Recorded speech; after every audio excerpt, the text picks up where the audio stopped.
Oh, great. All right. So I gavel tapped it in, and I advised that it is the April 14th, 2021 Middleton Planning Board meeting, that I was the chairperson of the board. And please be advised that all meetings are video recorded and broadcast live to the public.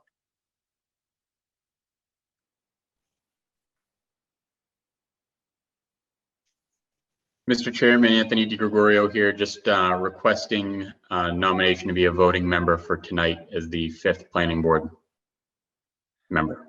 Well, that sounds great. So can everybody hear me? So Yes. So Mr. DiGregorio is moving that he be admitted as the 5th member tonight, or the 4th. Yes, the 5th member. So do we need a vote on that, Katrina? You do not. Okay, so you're in, Mr. DiGregorio. Thank you, sir. Welcome and thank you. All right, so first on the agenda are the minutes from March 10th, 2021. Has everybody read the minutes? And are there any questions or comments? This is Anthony. I've read the minutes and I'd like to submit a motion to accept as written. Do we have I'll a second that. Okay, so I'll call the roll. Mr. Garber, Yes. Mr. DiGregorio, Yes. Mr. York, Aye. Mr. Carroll, Aye. and I vote aye. And the second item on the agenda is item number 2. It's a public hearing on the definitive subdivision plan for, let's see, 123 River Street. 123 River Street, Middleton, Massachusetts. Is there anybody here that's going to present on that issue tonight? So, Mr. You should have your clerk read the legal notice for it. All right, all right. So Can you do hear we have a me? clerk this evening? Who's feeling loquacious? I'll give it a shot. Thank you. Is that Mr. Carroll? Yes, it is. You are hereby appointed clerk for the evening. Thank you very much. All right. Public hearing, Middleton Planning Board, in accordance with the provisions of Chapter 41, Section 81T MGL, in an emergency order suspending certain provisions of the open meeting law, the Planning Board will hold a public hearing at 7 p.m. on April 14th, 2021, via a virtual meeting space Zoom meeting, to receive comments on the definitive subdivision plan entitled Northeast River Estates, dated March 8th, 2021. The land owned by Lucia Comito, trustee of NET Investment Trust. The plans were drawn by John J. O'Rourke III and Williams of Sparages Engineers for Northeast River Estates LLC. The application is for a 14-lot residential subdivision on the land off River Street.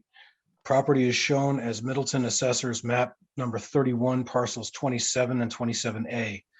Plans are on file at the office of the Town Clerk, Memorial Hall, 48 South Main Street, Middleton, Mass, and at the Planning Board office, building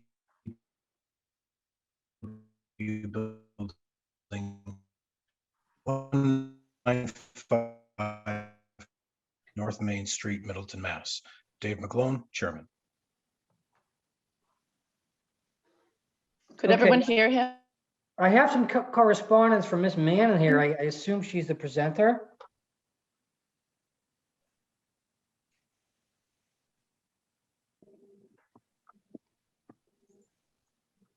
Can you hear me, Katrina?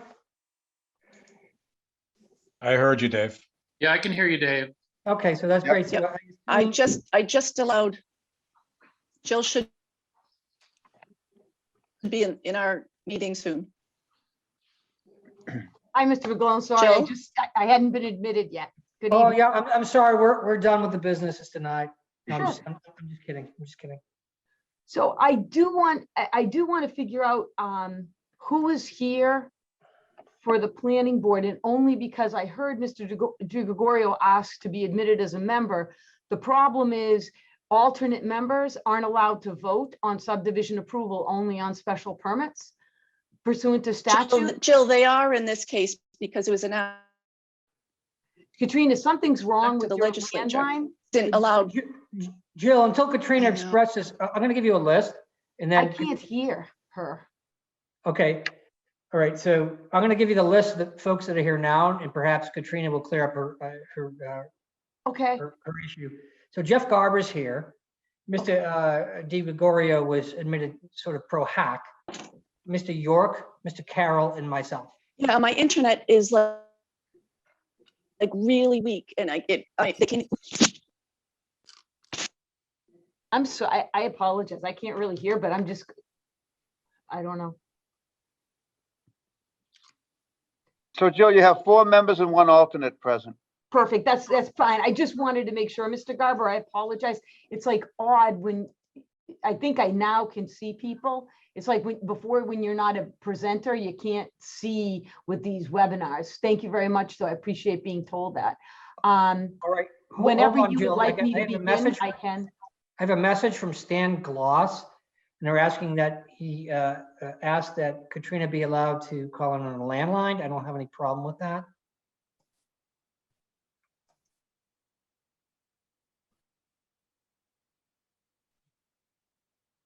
Is there an issue with that with anybody? No, he can call in on the landline. Oh, there's no connection information. Ah, No, he was suggesting Katrina call in on a landline. oh, okay. So we can hear her, he said. Can you hear me now? Yes, Yeah. we can. And I'm sorry, Yes. you just heard me Now you're out again. yelling at my husband saying I didn't have a connection, right? Is your husband Stan Gloss? Katrina, can you No. call in on your phone? Yes, Because I think that would kind I of. will. I'll do that. How about we all go to the Fuller Meadow School and have a I'm regular gonna meeting? leave. I'm with you. I'll go. I'm one shot. Oh, I have never even had a shot. I'm willing to go. I think I'm superhuman, right? Well, in New England, it's the same phonetics, so I'm one shot. I love it. I love it. Rich Williams, Mr. McGlone, is also, should be a participant on this call. I see He's- 26 folks out there. There he is. You There he can't see is. them all at once. I see Rich now. Can you hear me? We sure can, Richard.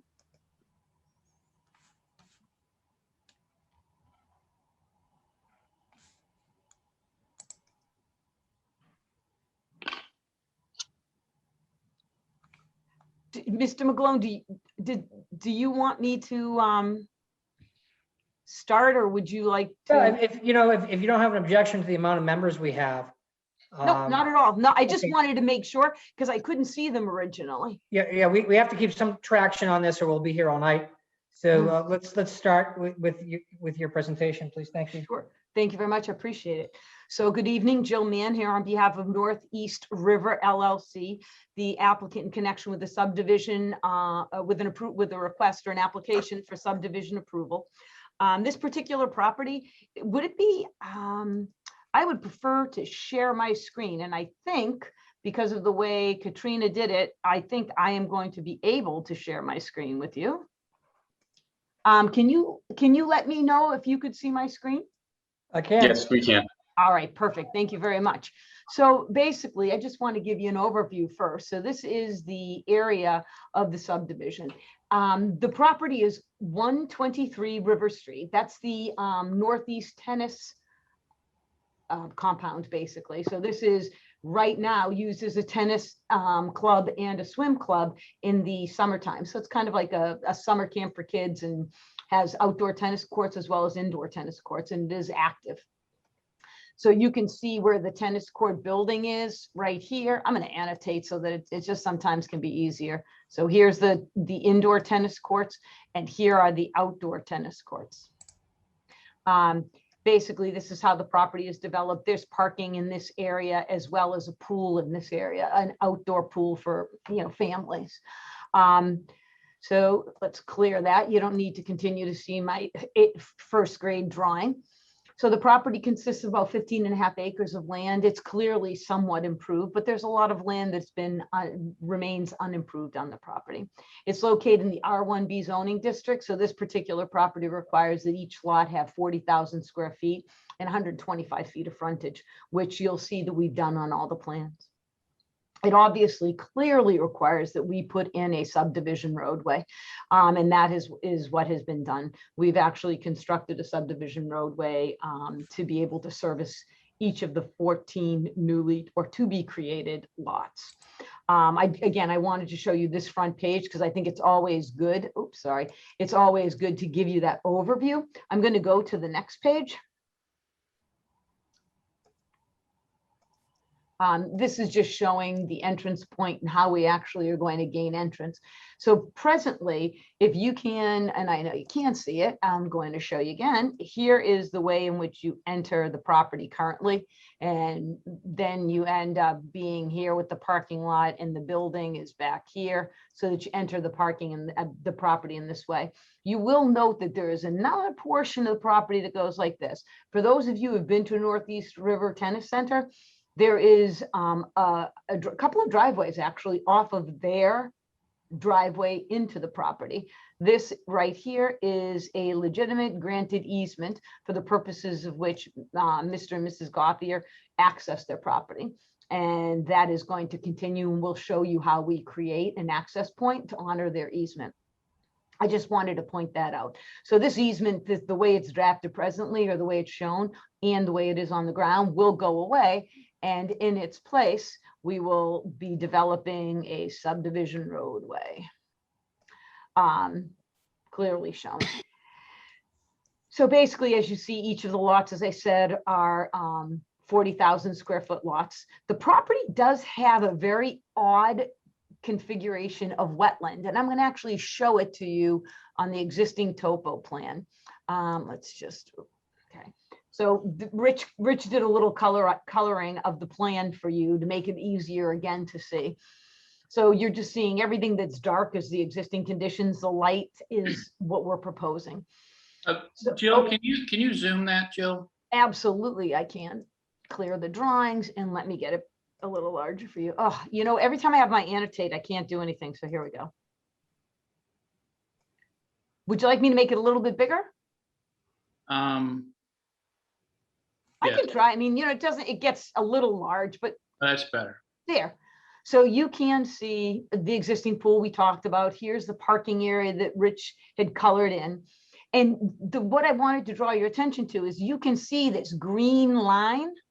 Believe it or not, it was a drainage ditch, simply dug for the purposes of transmitting drainage along this path down to this area, and then into an easement and into a drainage system that ended up entering and being, I guess, processed through the drainage system into Rosier Drive. And because over the passage of time, wetland plants grew, and it's always been wet because it's a drainage swale, it actually is a man-made, but still a wetland on the property. So this is our wetland resource for the entire property. There are no other wetlands other than this particular area that is being shown. As I said, it's a ditch. So that we are required, therefore, to apply for a notice of intent from the Conservation Commission to be able to work within the buffer. And we are working within the buffer because you can see where the home is. And that application is being filed shortly. I just wanted to be able to point that out. The roadway itself, you know what I'm gonna do, Mr. Burke? York, excuse me. I'm just gonna reduce just to show you the length of the road.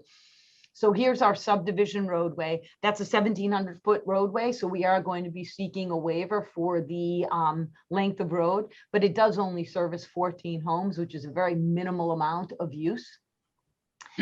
Jill, can you cursor over the existing road?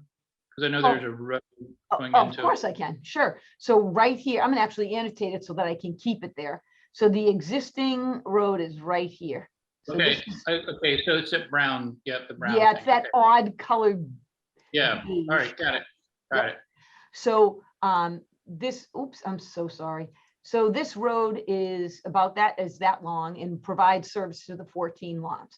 I will tell you that when we did the traffic study, so we always do a traffic assessment as part of our environmental report, which is required by your subdivision rules and regs. And interestingly, the reduction is tremendous to go from a tennis facility to this particular subdivision. The daily trips when the outdoor tennis courts are closed is about 200 trips a day. And the single family homes will only generate about 133 trips a day.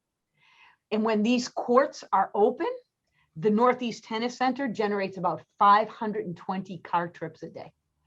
So this particular redevelopment of the property will actually result in improvement of the traffic in this area as a direct result of changing from this, semi-recreational business use to a residential use. We also always check at this point the site distance. So pursuant to your rules and regulations, we must provide 300 feet of site distance going in both directions, and we exceed that. If you can, I'm going to show you the first plan. If you can tell on the let's go all the way, which you can see when you look at the locus plan, it really is on a very straight portion of River Street, which is why the site distance is so good in all directions. In addition to that, we did, by the way, appear before the departments. So instead of just sending everything out to the departments for the review, Mr. Sheehan and Ms. O'Leary thought maybe what would be a better dynamic is for an applicant to go before the departments, all of the department heads. So we did that yesterday. We went with water, conservation, building, Board of Health, assessor. And we got various comments. One of the things that came out of that, and I think that this board also is in favor of the following, to seek a subdivision name now instead of waiting until you approve.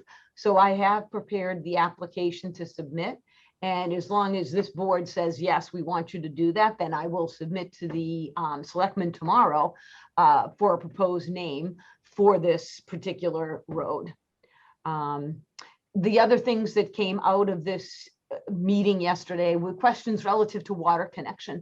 So right here, there is no water in River Street at this point. So it's about 500 feet to the, I think it's actually northeast. To the northeast is where the line is. So we have to extend the water line on River Street about 500 feet and then bring it into the subdivision. The result of that is we will be adding a hydrant on River Street, and then we will have 4 hydrants within the body of the subdivision. Hey, Jill, real quick Okay. question for you. That drainage swale that goes onto DeRosier, is that's going to be still in use, or will that be eliminated once this is all complete and the drainage goes a different way? Sure, it is definitely going to be kept. Oh, I'm sorry, I have you upside down now. I'm sorry, 1 second. I can't see upside down myself, so I don't know how anybody else can. So we are keeping the swale. You can see it right here. It's part of the whole system. It comes around and it will be used in a minor way, but it will be used. It is part, it's going to be part of our stormwater, and it is an existing wetland, so we can't even alter it if we wanted to, or require the filling of one, so it isn't permitted. My guess is Okay. that empties into Punchard's Brook, which also runs right behind me. This is far away from you, because this is, I'm going to show you here, this particular subdivision, so you can see, I'm going to make it big again. Let me enlarge it. So you can see how far away. Yeah, some of these drainage ditches in Middleton have the look and feel of, brooks. The one behind me does, and I think this I know. So we're eventually empties out into Ponchards, which right before River Street, before it goes under River Street and goes out near the dump and onto the Ipswich. But I think that's a real Concom issue, not really us as much. Yeah, but it's a good question. I mean, that particular brook is, I think, like maybe even 2,000 feet north. So this is all the way down. So this is all the way, like if you can walk from, Boston Street through the backwoods to get to the rear of Fuller Pond, but that is north of Samos Circle and all of these things. This is still where Galusha is. So where Fuller Pond is probably here. If I had a plan that was that big. Yeah. Yeah. So I wanted to bring your attention, to your attention. Relative to other things that were brought up, it really was just the name, the water connection. Is there gas in the street? There isn't. There'll be propane tanks throughout the development, but we will have municipal water, municipal electric, and as always, they ask us to submit the plan. We did submit our water connection plan to the town of Danvers, and it's being reviewed. That was the other thing that I would love to be able to talk about this evening. I know the board's going to want to set a site walk, but in addition to that, Yes. if this board wants to hire a reviewing engineer, I know that you defer to Mr. Goodwin, the DPW inspector, and I know that the Conservation Commission has already hired an entity that will be reviewing the plans for the Concom and for the stormwater purposes. And Mr. Goodwin did, I requested that we use the same person, because what sometimes will happen, not the same person, same group, it's called TEC, the Engineering Corp. Ms. Kent, who is the conservation agent, had used this company before, and she liked their work. So she was going to use them. And my desire to use the same person is because sometimes if you use two different peer review companies, they actually can disagree with one another. So it's always good to try and have that same entity. It's usually different groups within the engineering company, but the same company reviewing the plans. And that way, if we authorize it now, then we can authorize the delivery of payment in advance so that the board can hold the money as in escrow. That's my presentation relative to those plans, but I would like to offer Mr. Williams to review the actual design if you would like. It's completely up to you whether you want to do it now before you have a review, or if you want to wait. I defer to you, Mr. McGlone. Well, we are going to have a review. A site walk. That's true. I would like to get a lot of work done tonight if we can. So if is there a presentation? Katrina, are you out there? Can you hear us? Yeah, if he's here, let's have him present. Okay. So Rich, you can't, I don't know that you're a presenter, so you may have to have me share my plan. I'm looking right now if I can allow you to share, but I don't think I can. Are you there? I am here, yep. Okay. You aren't on video yet. Do you know that? I assumed that, and I'm not sure why, if I've not been allowed to be on video. No, I think you are. I'm looking, hide non-video participants. 1 second, let me see. I don't know if Katrina's on, like, has control right now. I have a question from Mr. Gloss as to whether the butters can ask questions. I would say let's take a few tonight. We're not going to make a decision tonight. I would like to get some water under the bridge. Pun is intended. So let's try to get as much work as we can get done tonight. We are not going to make a final decision tonight, and subject to the fatigue of this board, we'll get some work done tonight. I think we're still waiting for some of the officials, some of their correspondence. Long story short, let's get some work done tonight. we're not making a decision tonight, and we can continue the hearing and come back to it at some point. And what I did notice, Mr. McGlone, is Rich Williams. Mr. Chairman, can you hear me? Oh, Yes. yes, good. You did hear me? Yes. Oh, okay. Did you the public hearing, the script that led to the public here, the process that is going to be used for the public hearing? Yes. Okay, so for tonight, first, the legal we read, we've already done that. Then there will be a presentation by the applicant and all correspondence received. And if there's any town planner comments, that will be heard. Then there will be testimony from members of the public. Public does wish to make comments. They can use a button and wait to be recognized by the chair. If you're calling in on a phone, I think if you press *9, it'll allow to speak, and then chair is allowed to speak. Katrina, are you? Then there will afraid- be You're questions. still in the fading board. in and out. Katrina, can you shut off all your video? Can you see us? Because sometimes if you do that and you don't have sufficient bandwidth at home, it'll allow you to speak clearly because you are getting very garbly. That, and perhaps to make sure nobody else is streaming something in your house and sucking up the bandwidth. Yeah, I've had that That's what I think happen. is going on. I think something in your household is sucking No. up the bandwidth. You know what? Everyone has shut everything off because they that I'm gonna be.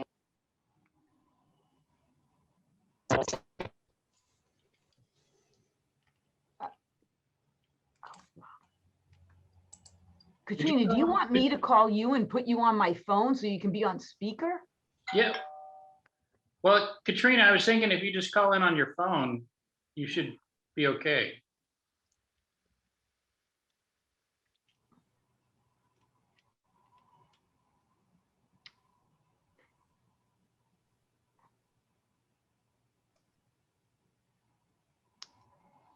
Rich, you're now a panelist, so you can share. Right, so I'd like to share my screen so I can do this. I'm gonna stop sharing. See if you I- can share. I think you're able to if you just Yeah. press the button. Yeah. I So can can see you, it. can you guys see that? Yep. Okay.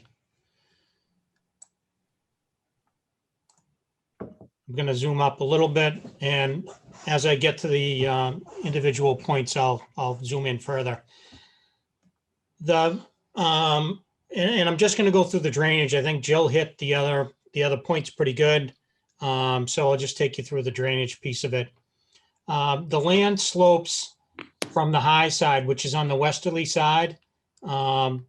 Generally, the whole property slopes from west to east. So from the west side, which for those of you who are familiar, it's the New England Power Easement. There's some overhead wires that are here. That slopes again to the east towards DeRosier. So generally in this direction. And as Jill said, we do have this wetland system that kind of cuts through the middle. That when the tennis club was built, the tennis club itself became like a dam. So water that used to come across the property is now directed into this ditch, which discharges to a piping system into DeRosier. And Mr. Chair, as you said, that discharges, it discharges to a very large wetland system that ultimately, half a mile away or so goes under River Street, and then ultimately to the Ipswich River. What we've done in order to mitigate the effects of this project, which wasn't very hard to do because we do have some quite a bit of impervious area that exists now. There are the two outdoor tennis courts, which are located on lots 12 and 13, which outlining one, and then another in this location. And then obviously the tennis building, the parking lot, pool area, those all were impervious surfaces. So those will be removed. And in doing that, we obviously get rid of that impervious area. Then in addition, we're proposing to take the rooftops for all of the proposed homes and infiltrate those. We've got two infiltration areas shown for each of those, one for the front half and one for the back half. The ultimate design of those will be determined on a case-by-case basis based on the shape of the roof of the final home that's going to go there. So each lot has an infiltration area for the home. We've got infiltration areas on most of the driveways adjacent to the driveways, and an stone infiltration trench adjacent to the driveway. And then we have 3 stormwater management areas that are proposed. One is here, and I'll zoom up.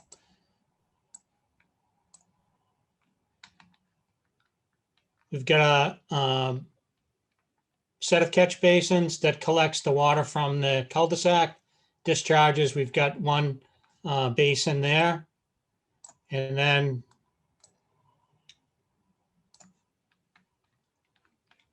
behind lots 5 and 6, we're constructing another basin that will collect water from these sets of basins, which discharges out to here, and that ultimately discharges to the ditch, the drainage ditch or wetland area that goes out to DeRosier. The third is a subsurface system that collects water from the first piece of the road and is constructed out adjacent to River Road, and that will have an emergency outlet out to River Street. There's a catch basin right about here. We already have runoff in the existing condition that comes down this driveway. This is all the impervious area, comes down the driveway out to River Street and runs down the street. So we'll be collecting most of that. There's only a small section that will not go into those basins, go out to River Street. And again, most of the runoff towards River goes into this infiltration area. We've overall have substantially reduced the amount of runoff leaving the site through these techniques. We've got in the total project, we're reducing in a 100-year storm, we're reducing the runoff by over 20%. And in the smaller storms, the 2 and the 10, it's 25% reduction in the 2-year storm and 20% in the 10-year storm. So we feel like that the design is working. It's going to be built in accordance with the stormwater management standards for both Middleton and the Commonwealth of Mass. So that's the overview of the drainage, and we've submitted a very detailed drainage report that again will be the subject of a third-party peer review.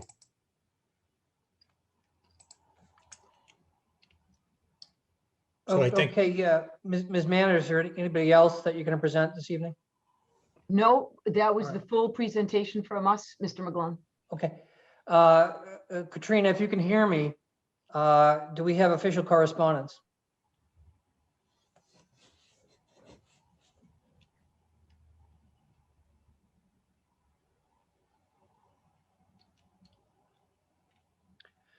All right, we have them up. We can't hear you, Katrina, but I see this magically appeared here. So, Can you hear me? yes, now we can hear you. I think I'm just on a long delay. Yeah, you've got a cat filter on.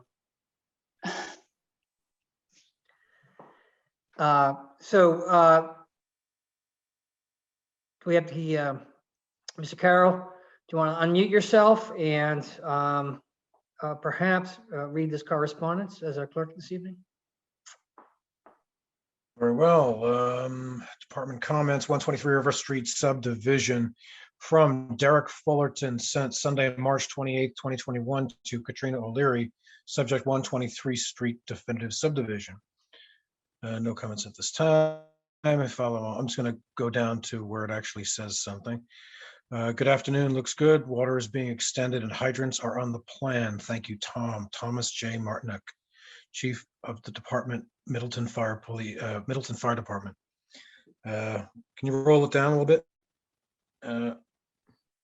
Kenny Rollins wrote to hold on. Katrina saying, "Hi, Katrina, the developer of 123 River Street will incur all costs for MELD, stock and labor for installation of URD system for houses and street lighting. Thanks, Ken Rollins." From Kristen Kent, Thursday, April 8th, 2021 to Katrina O'Leary. The subdivision plans indicate that there are wetlands on the site. As such, the applicants will be filing with conservation. The stormwater peer review and water main extension plan will be reviewed as a part of the process. I have reached out to Sean Ellison at TEC to perform peer review.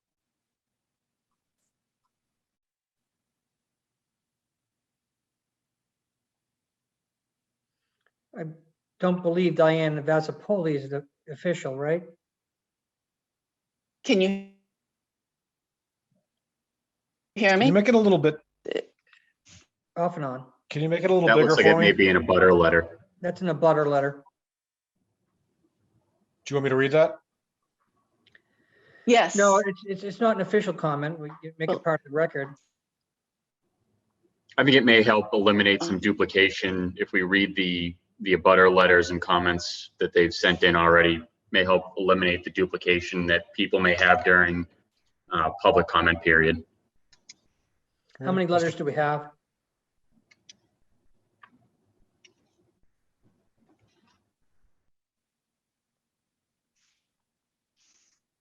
Katrina, how many letters are there? There's just one. All right, if there's just one, let's read it. All right. Let's get it all on the record and do the work now. April 14, 2021, RE Northeast River Estate Development. Dear members of the Middleton Planning Board and developers of Northeast River Estates, as a resident of DeRosier Drive and an abutter to the proposed Northeast River Estates, I am very concerned about the noise nuisance which will inherently exist over the course of this long-term project. Current residents will be subjected to a tremendous amount of noise equipment. Some of us are home all day due to health reasons, or work from home, or have babies at home. The noise nuisance will greatly affect the daily lives of people living and working from home for hours and hours every day. No one wants to live and work under these conditions. The planning board has a responsibility to protect the safety, convenience, and welfare of the inhabitants of the town of Middleton. I'm asking the planning board to exercise this duty and to help mitigate the excessive noise that would be put upon the neighborhood and families. Massachusetts residents have a right to quiet enjoyment of their home, which includes limits on excessive noise from nearby properties under construction. The excessive noise will undoubtedly interfere with the enjoyment of the property. Does an appropriate noise reduction plan exist? Can this be built into the approval? Properties along the current, can you roll it up a little bit? Thank you. Properties along the current parking lot will especially be subjected to continuous construction, vehicles entering the existing property, starting up the machinery and demolishing an existing road and parking lot. To mitigate the excessive noise, planting trees can be a natural barrier for noise reduction. The town of Middleton discusses this barrier as a buffer screen and describes it as a way to help provide visual and noise buffer. This may be a simple way for the developer to help reduce noise along the current parking lot boundary line. The developer should plant a row of mature evergreen fir trees on the boundary line along the parking lot to help deafen the noise factor that neighbors will have no choice but to endure. I respectfully ask that the Middleton Planning Board and developers of the Northeast River Estates to modify the existing definitive plan and to include a noise reduction plan, including respectful decibel limits, as well as requirement to plant a row of mature trees to act as a natural noise buffer barrier along the current parking lot and boundary line. Thank you for your consideration. Respectfully submitted, Diane Vasapalli.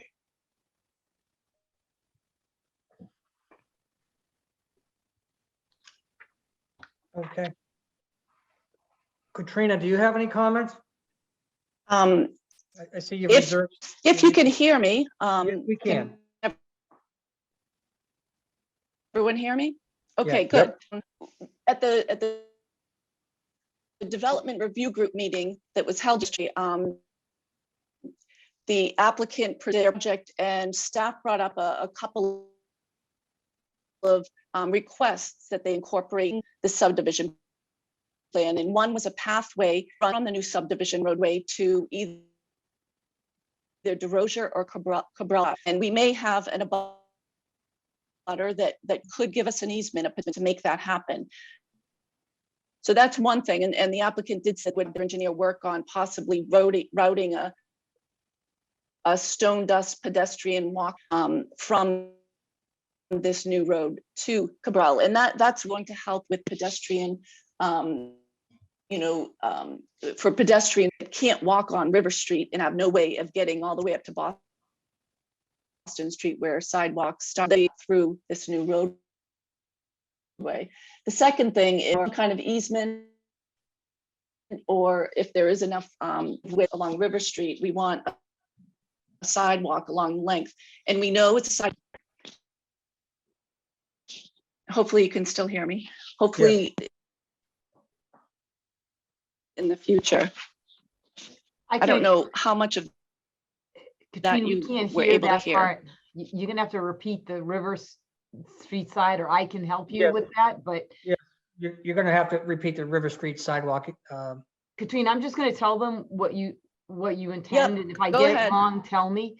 But so what the request was during the department ahead. review meeting was, because there is the intent to try and put sidewalks along various already public ways, the request was for us to grant to the town an easement to install a sidewalk on this side of River Street, or even to actually put in a sidewalk along our frontage. I think probably we need to investigate the potential to put the sidewalk in down there. And the reason I say that is there's no need for an easement. And when we walk the property, I'll show you the line and show you where we could put, the sidewalk. But that was what the intent was, is look, in front of the property of River Street, where you have frontage there, put a sidewalk. And that was what the comment, I believe, from Ms. O'Leary was. So can I just chime in for a second there? Yeah, please. Because I did look at that today on the ground, Oh, good. and I think we want to talk about it at the site visit. It's easy to just say that we'll do it and to agree and put it on the plan, but I think it makes sense to look at on the ground and look at where we start and end that, just so we're all in agreement. So let's plan on looking at it at the sidewalk. Is that okay, Mr. McGlaughlin? Yes. And there is a question about the abutters coming to the site meeting. I can't handle everything that's coming up. Everybody will get a chance to talk in general. In terms of the site meeting, I think sometimes it has to be the owner has to consent to the abutters coming to the site meeting. That's usually arranged, and it's usually not a problem. So what we would prefer to do, Mr. McGlone, is if the butters want to walk the property, that we meet with them individually. And the reason is this is a going concern. We can't have large groups passing through here. We just can't. And out of respect for the owner, we don't want to do that. We want to walk with the planning board, which will be a very controlled small group. And then any one of the abutters, and they can notify you if I won't do this, but I will, can set up a meeting, and Mr. DeGiorgio and Mr. Williams will walk their interested property with them in order to alleviate any excess demands on the owner of this property.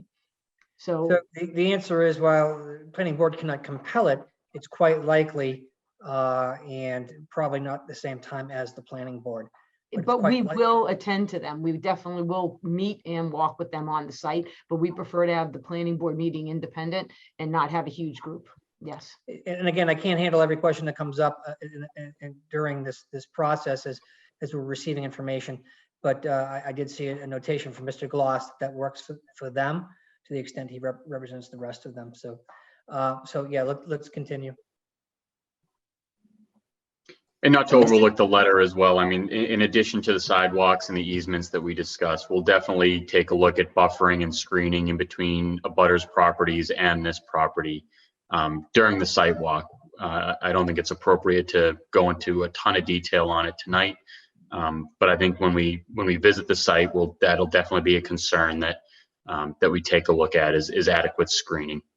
And may I ask a question, please, Mr. McGlone? So there are questions that have been posted by certain abutters, and I can answer those if it would be acceptable to you. Yes, yeah, yes. So I don't know if Katrina. Well,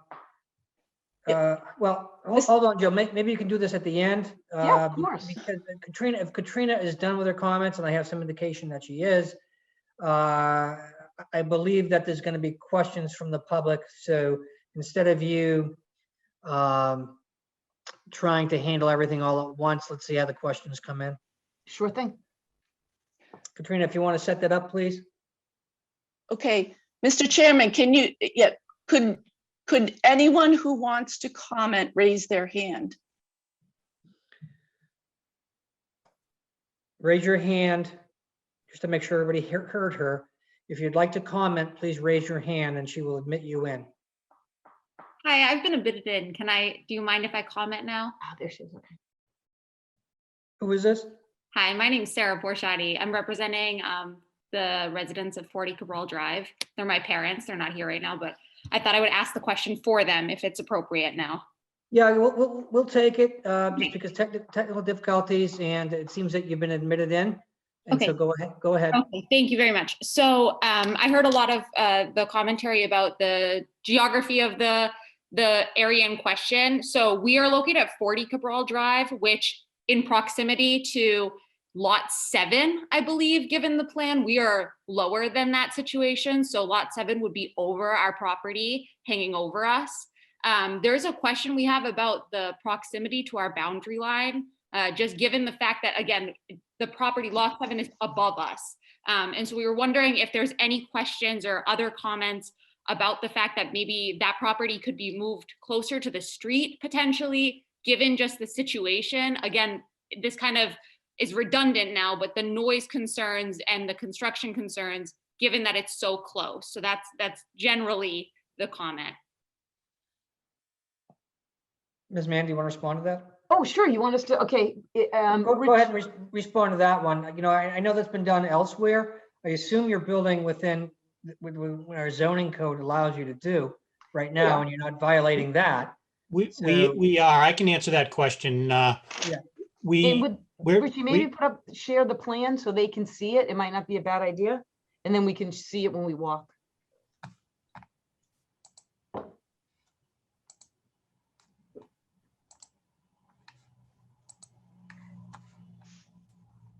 Okay, can you guys see that? Yep. Yep. Okay, so this is 40 Cabral Drive, and this is the lot that, this is lot 7. And this house is an estimate of where it's going to be located. It does meet zoning. We will be making every attempt to pull this house as close as we can to the street, because we want to have as big of a backyard as possible. We've got an approximate septic system designed and located there. We have the ability to pull it forward by maybe 7 to 10 feet, and we're going to make every effort to do that. So yes, we will. We're sensitive to it, and there's only so much we can do in terms of how far we can pull that home forward, but we're going to pull it forward as much as we can. Okay, thank you for answering that. Thank you. All right, Katrina, do we have anybody else with their hand up? I'm guessing we do.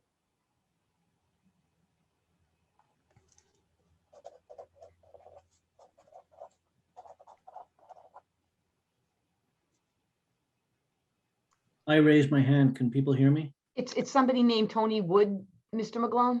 Okay, so Mr. Wood, the chair recognizes you. Hi, I'm a resident at 38 Cabral Drive.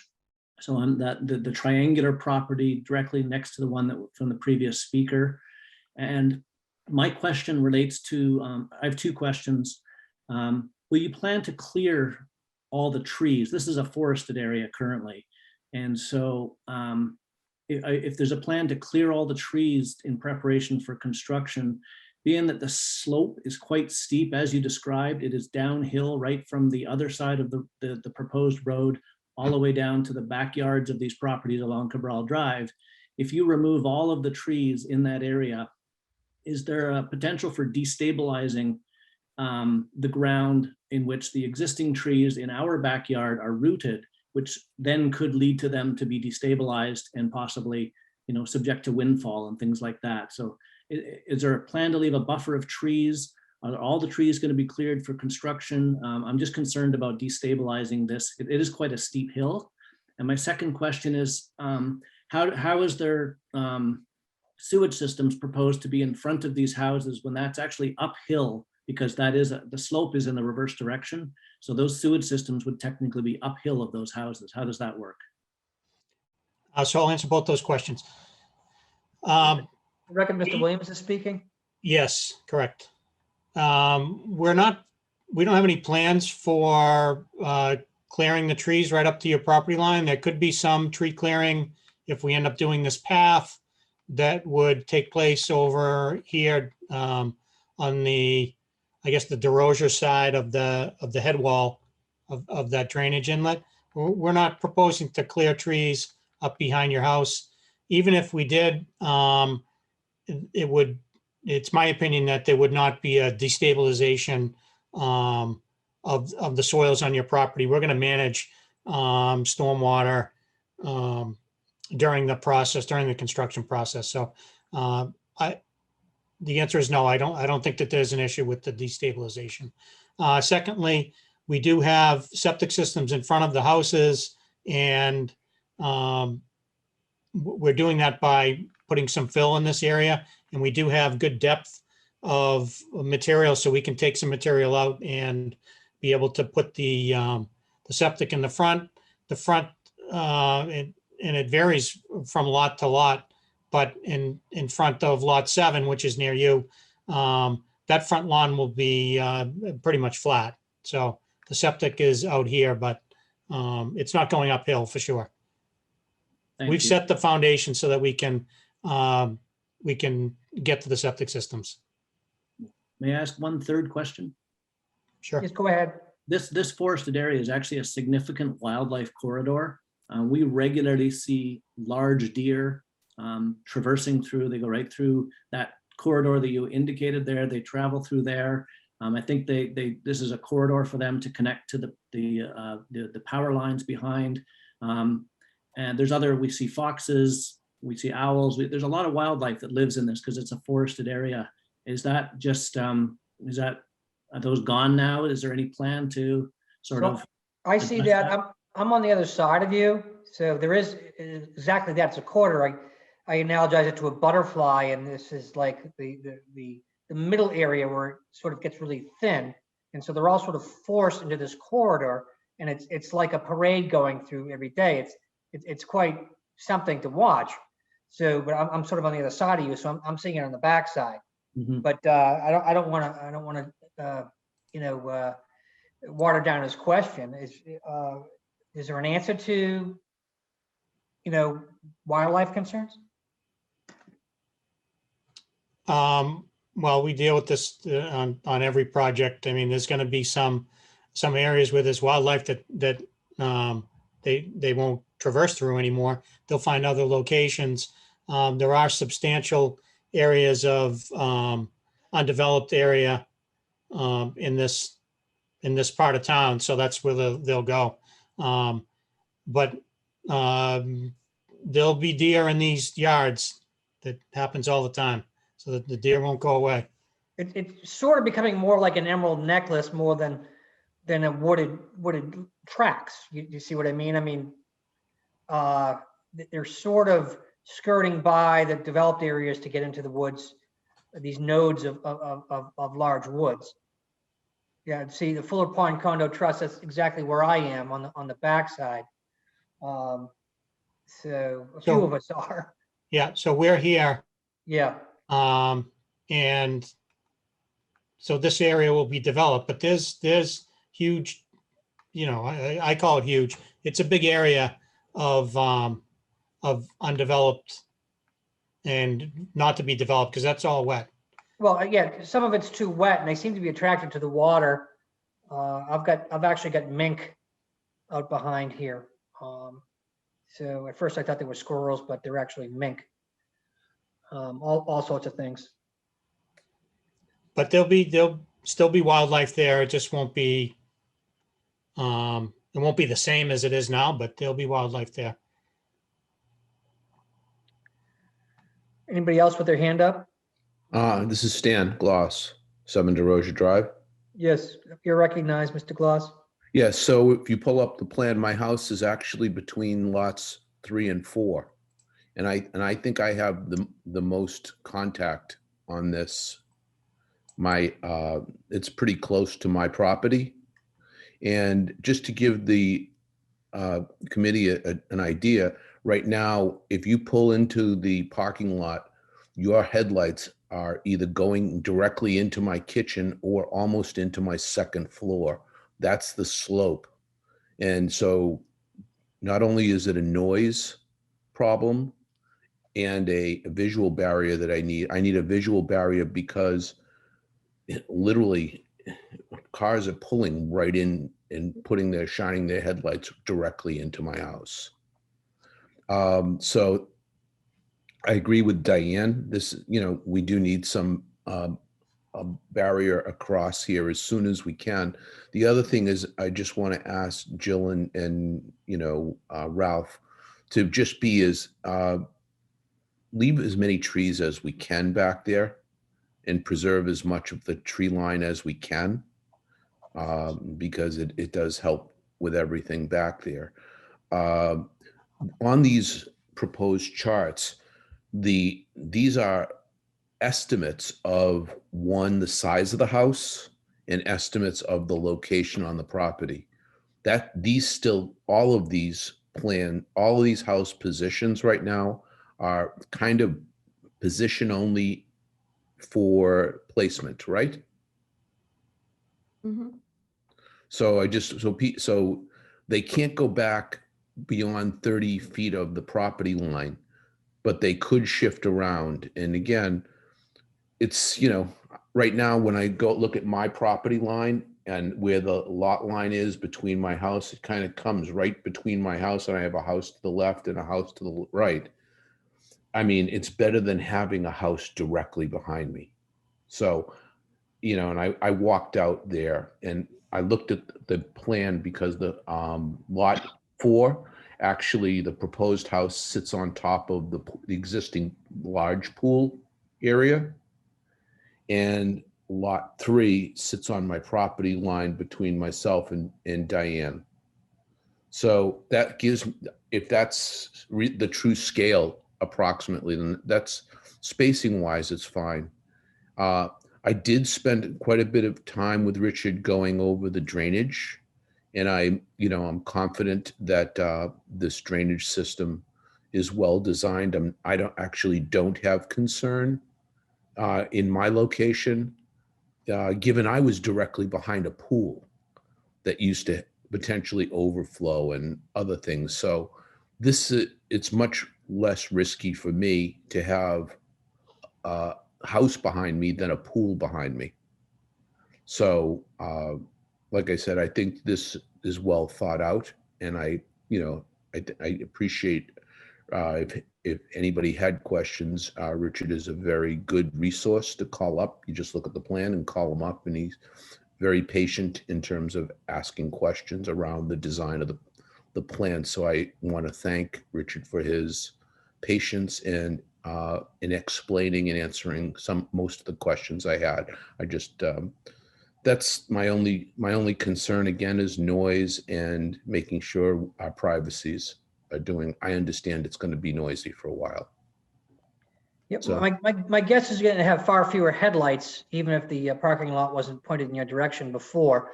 And I say this as a non-interested party. Vegetation to like dampen noise, it's often sort of disappointing. Vegetation does not dampen noise that much. Yeah, but vegetation does provide a kind of sense of privacy. Fir trees along the edge would definitely help. And again, even I don't have to wait for them to mature because of the grade. A 10-foot fir tree would provide instant privacy for me based on the slope of the land. So, I mean, but I think these are very little. Overall, I like the plan.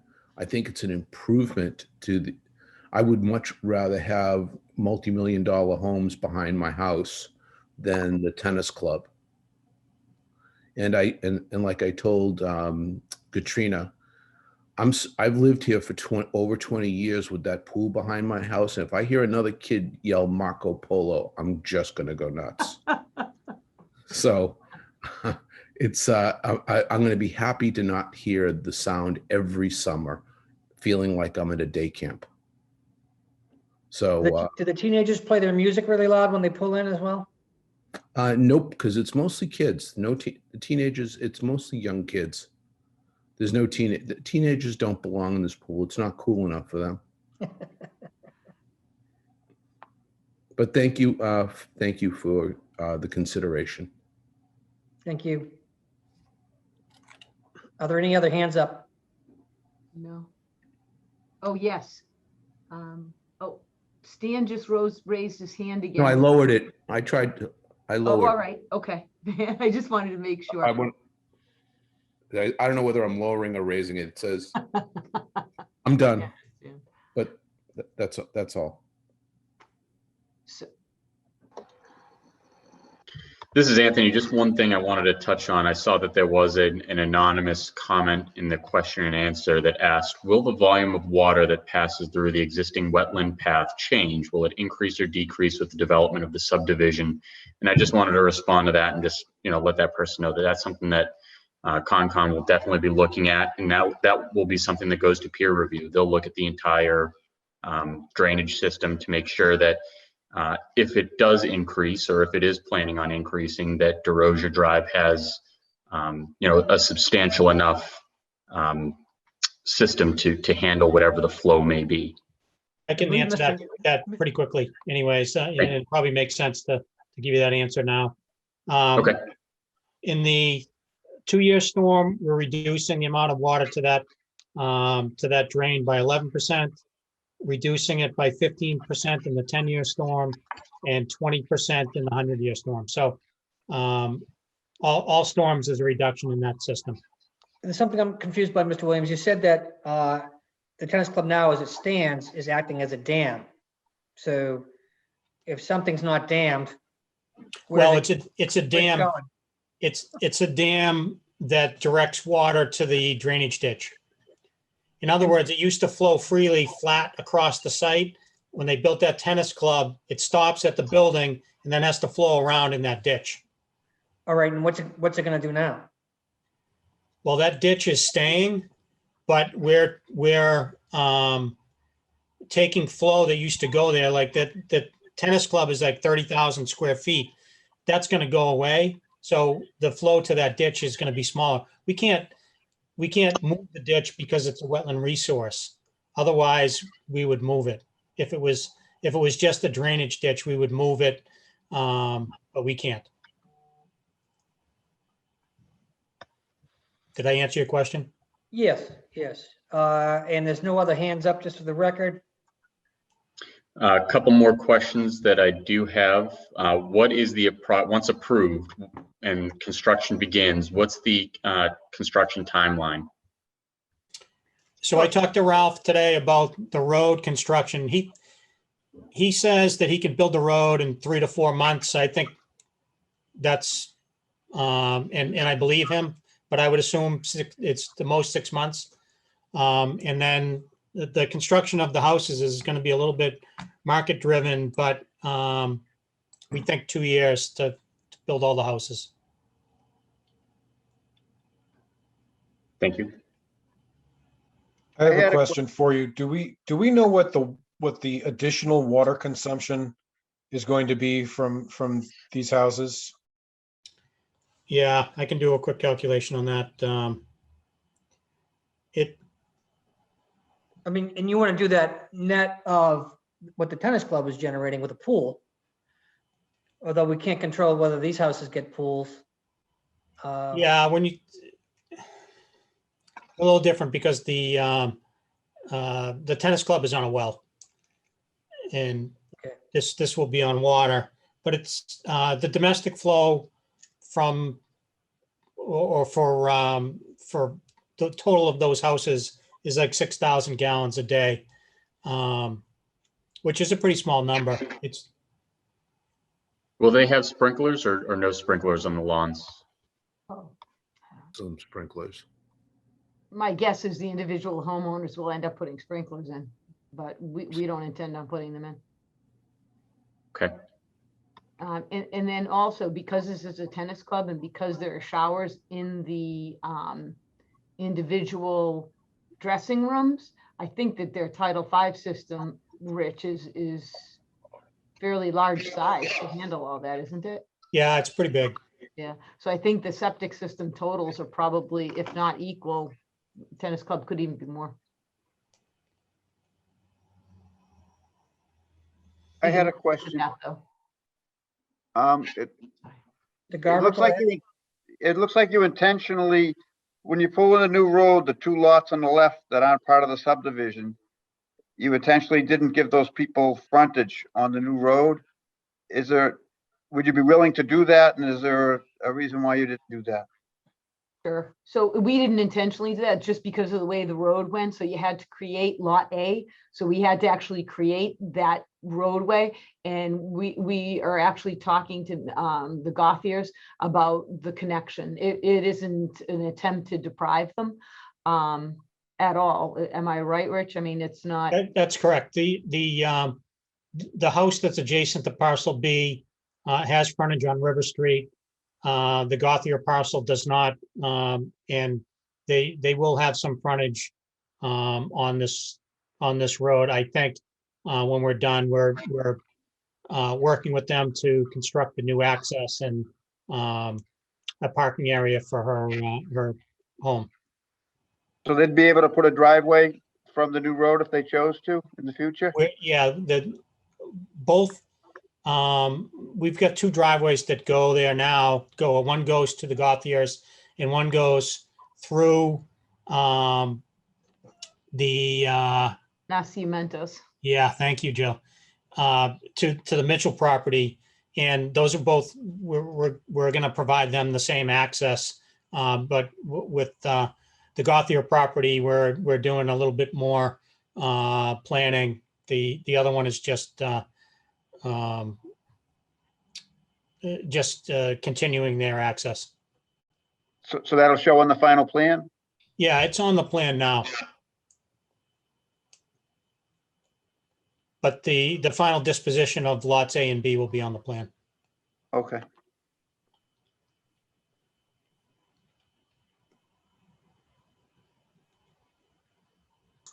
All right, so I don't know if we have to do this by motion or not.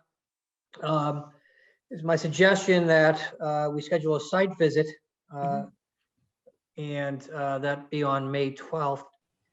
Or strike that this hearing is continued to May 12th at 7 p.m. via Zoom, unless the laws of the Commonwealth change in the interim. Is there a motion to continue this to May 12th at 7 p.m.? Do you want to set the site walk first, Mr. McGlone, for a date Yes. certain? Yeah. Yes. Mr. Chairman, I'm going to be away next week. If we could do it after the 25th, I would appreciate that. Yeah, it typically snows on our site visits, so that. It always snows on our site. So you're basically predicting the weather if you schedule it for a day. We should be safe. Oh my God, Rich, It snowed May 1 on a site visit with the planning board once. So. May don't 1 sounds like say a good that. day. Oh. What are But the chances of anyhow, that I happening digress. again? May So 1. if you wanted, you can schedule them during the week, the weekends, it's getting light. Whenever it's the pleasure of the board, we will make it happen. Weekend works for me because that's when I'm in town. Okay? I don't know my fellow panel members. Jill, what's the best way for any abutters to schedule a meeting with the developer? Just And just with you. to email me and I'll get in touch with them. So they can email me at jill@manpc.com. Most of the abutters know me. You can go on, Google me, you'll find me online, and then just email me and we'll take care of it. Very good. Thank you. Thank you. Are we looking at May 1st? That sounds good to me. Works for me. Okay. Good. I like it. 9, 10. Duncan run first. Yeah, 10, come on, Saturday. Yeah. So 10 8 o'clock, a.m., Mr. Carroll? 8. 10 a.m. on 10 River Street. a.m. 10 works.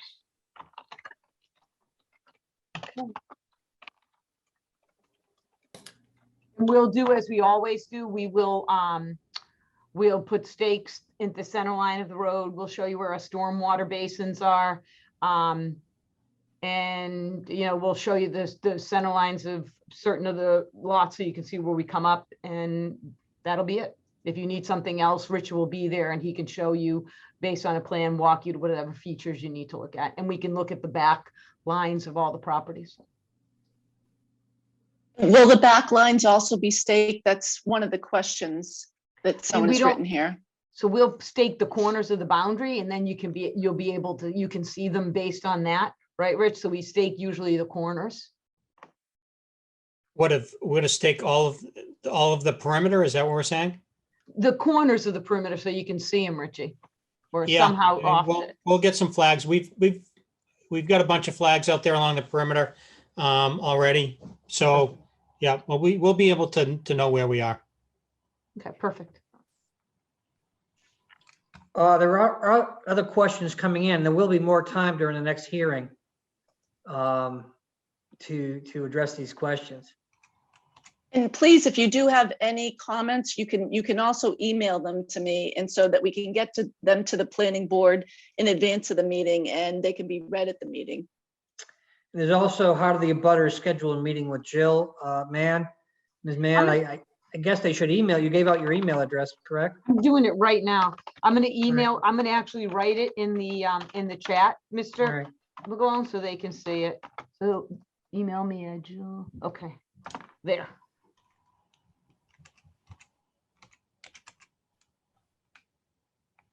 There you go.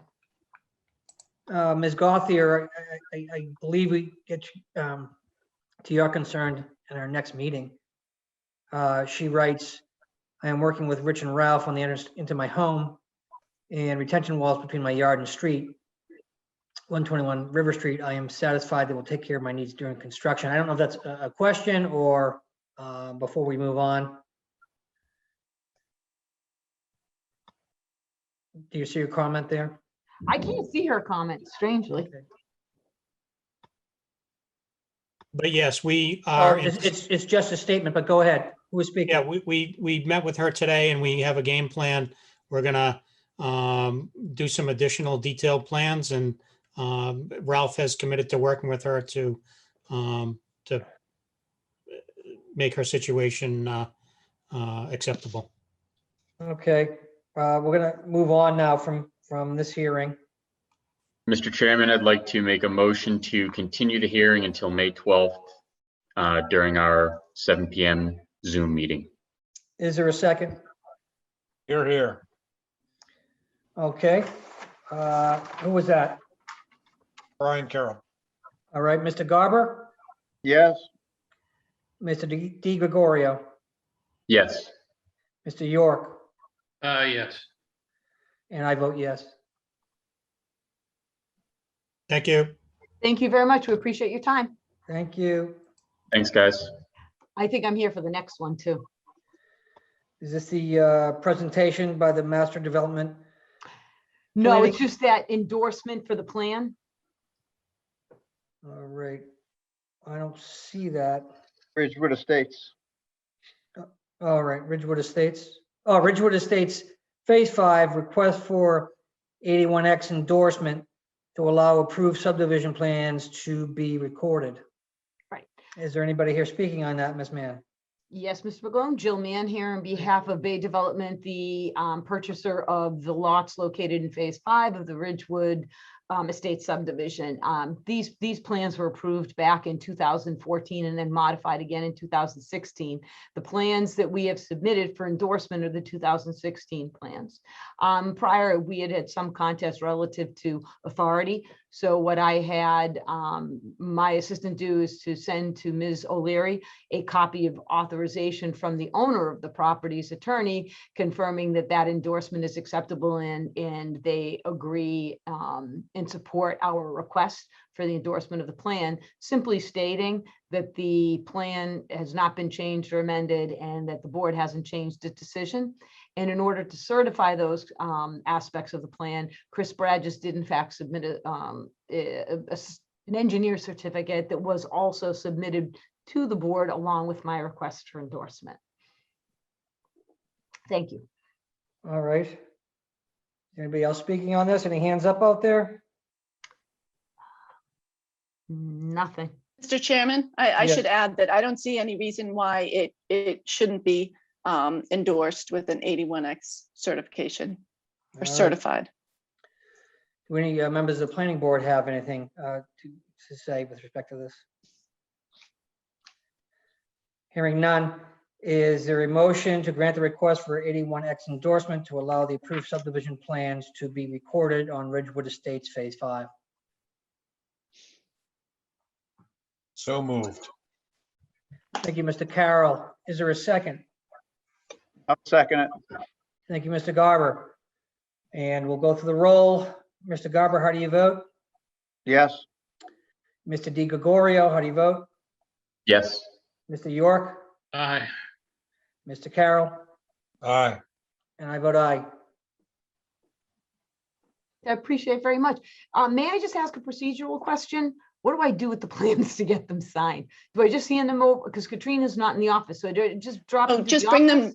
them to the office and then Brian Carroll will come in and endorse it. Okay, Brian, you want that? I can have my secretary go to your house if you want it. It's not necessary. I mean, it's Okay. gonna be raining for the next 3 days anyway. I just assume go. Absolutely. Get out of the house. I understand. We'll have them dropped off tomorrow morning at the planning board. I appreciate your time and I thank you very much. Just meet him at Maggie's. Pardon me? Just meet him at Maggie's. I didn't even hear you again. At Maggie's, just meet him at Maggie's. Oh, meet him at Matt. I know. I can look. I look out my door. I see them. That's my point. I want the bars to open up. You can't go in there and have a good time. You have to. No, sit. you're looking at the chocolate. You're No, looking actually- at the chocolate Actually, factory. you can do that. I have to can't tell you, go I in. gained 3 pounds since Winfrey's opened. Dear Lord, it is good chocolate. I ate 3 of those big, huge chocolate bunnies. That's not a good thing. What time do they close? They close at 7 p.m. Winfrey's Okay. closed 7 p.m. Maggie's closes at about 10. Yeah, I've closed it a few times. Yeah, yeah. I mean, the chocolate place. I've closed the chocolate. Yeah, the chocolate place should be open later, so when you go to dinner, you can have dessert, right? Right. I know. All All right. right. Well, good Uh, evening, everybody. Thank you Have a again. Great evening, Ms. Mann. Bye. Item B on new and other business, presentation by the Master Development Planning Committee regarding the municipal complex proposal to be presented at the 2021 annual town meeting.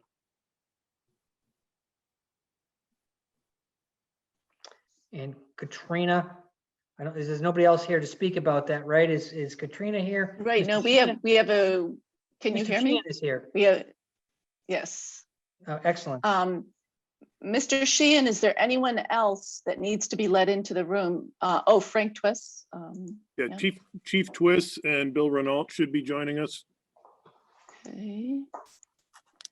And Rich Benevento? George Dow? George. Okay. And someone named Summer, 65. Okay, just if you're an attendee, raise your hand if you do want to enter the discussion for any reason, and I can allow you into the room.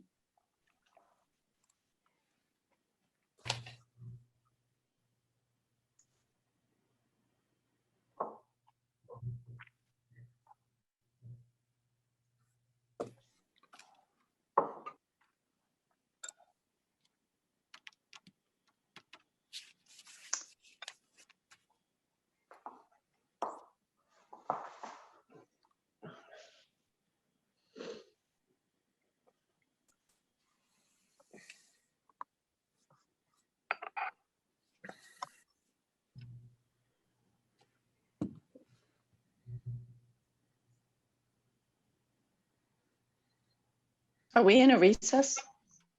I don't think so. Are we good to go? I kicked my internet kicked out. Are we Mr. done? Chairman, you can, why don't you let us know when you're ready? Oh, And I think they have a I'm ready. I presentation. haven't had anything to eat at a filing deadline today in bankruptcy court, so that was my first, Okay. was off screen. I apologize for the delay. All right. Well, in that case, well, good evening, everybody. My name is Bill Renault. I'm the chair of the Middleton Development Planning Committee. I'm joined by a few members of the board, Frank Twiss, George Dow, as well as Andy Sheehan, who's been our support for the committee. I just want to thank you first for letting us come here to discuss the project. We've been working on this for the better half of 2 years, if not more, at this point. To discuss really, I mean, what we would consider probably a very unique and incredible opportunity for the town. So I know you've had a long meeting, so I'll try to be somewhat brief and kind of go through where we are. But I mean, basically our goal tonight is to give you some background on what we've done over the past couple of years, some of the decision-making processes and, how we got there and some of the outreach we've done, and then go through a little bit of the financial aspects of the project and look for some feedback from the board. So if I can share the screen, I got a little PowerPoint to show you. Add that in. You can see that, I'm guessing. Everybody see that? Yes. All right. All right. So let's start off with 19 town meeting authorized the purchase of the golf course property at 105 South Main Street. As part of that, that included funding for a master plan for a new municipal complex. As part of that complex, we were looking at a fire station, police station, senior or community center, a town hall, and a town common, all as part of that development. Board of Selectmen appointed a seven-member committee to vet out options for the property's development, as well as to kind of come up with game plans on funding and phasing. As we move forward, to give you an idea of the property, we purchased a 51.6 acre parcel, really designated into 3 separate areas. We have essentially a divide line, if you can follow my cursor, with a conservation and restriction area here in the back. So we have the dark green is a full conservation restriction, more of a no touch that also goes around the perimeter of the property. We have a passive recreation area, which is this kind of lighter green color that you see here, which can be used for, some trails and other features, but not for ball fields, more just a passive recreation scenario. And then this whole front section up here, which is this gray area, which is our municipal area that we could look to develop. The purple areas here are our resource areas. Dark purple are the wetland areas with the 100-foot buffer around that. The buildings that we're talking about, our fire station was built back in 1954 as a combination fire and DPW. Back then we would receive about 80 calls a year. 1985, they added a second floor. Big issue with this is that any modern vehicles won't fit within this current building. We don't have handicap accessibility, limited training space, inadequate space for bunk storage, administrative. I mean, you can see from the photos, I mean, realistically, these apparatus are right up against each other and really no room within the station. Police station, 1946 was actually built in Danvers, moved here in 82 for $1. The town bought it for $1. Added a foundation, a garage, and a second floor at that time, which was great at the time. Then in 2012, 2013, we repurposed some trailers from the school department to add an administrative area to the police station. Similar situation here with the police. I mean, we're getting past our useful life, inadequate booking, holding areas, storage, no access to handicap access to the second floor, and really just not meeting what we need for a current police force. Council on Aging Senior Center area, originally built as town hall in 1948, unreliable elevator. We don't have accessible handicap access to the second floor. HVAC systems are antiquated. Small parking lot if you've ever been there, and accessibility problems as well. Also, we do have a growing elderly population, so really the space is just, we're growing out of that space currently. And last but not least, Memorial Hall, our town hall, originally constructed in 1860 as a school. Several structural deficiencies that we've tried to address over the years through certain articles over the past few years. Not handicap accessible, which obviously is a problem for a town hall, inefficient systems and HVAC problems as well.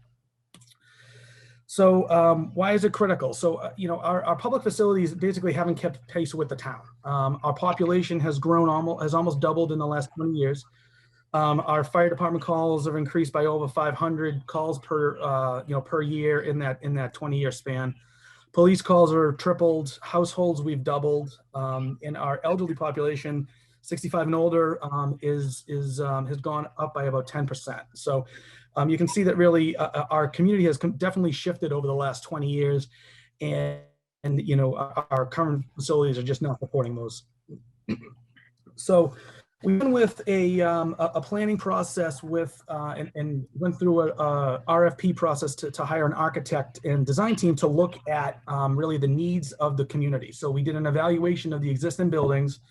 We also did a programmatic analysis and a space need assessment for all the different buildings, kind of taking peer communities in what the spaces that are need for current police, fire, town halls, and community centers. As part of that work, they also were required to look at site layout options and work that through in a public process. So we started that process back in 2019 and extended a little bit beyond. We looked at several options. One, doing the buildings as 4 separate buildings. You can see some of those down here with the different colors where they're spaced out down here.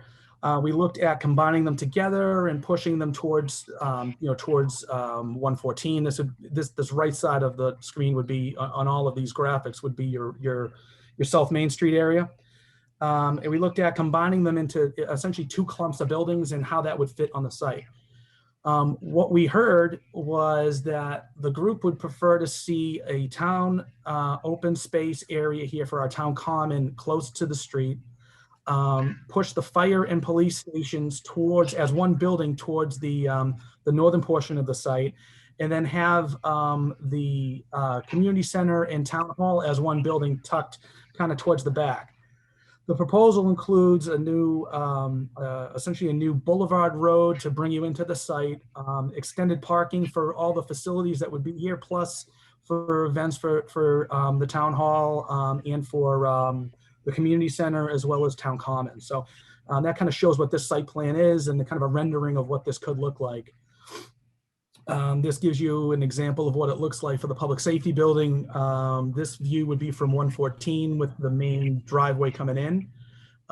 This would be looking essentially from town hall, looking back towards the police station. And this is that main boulevard coming in through here.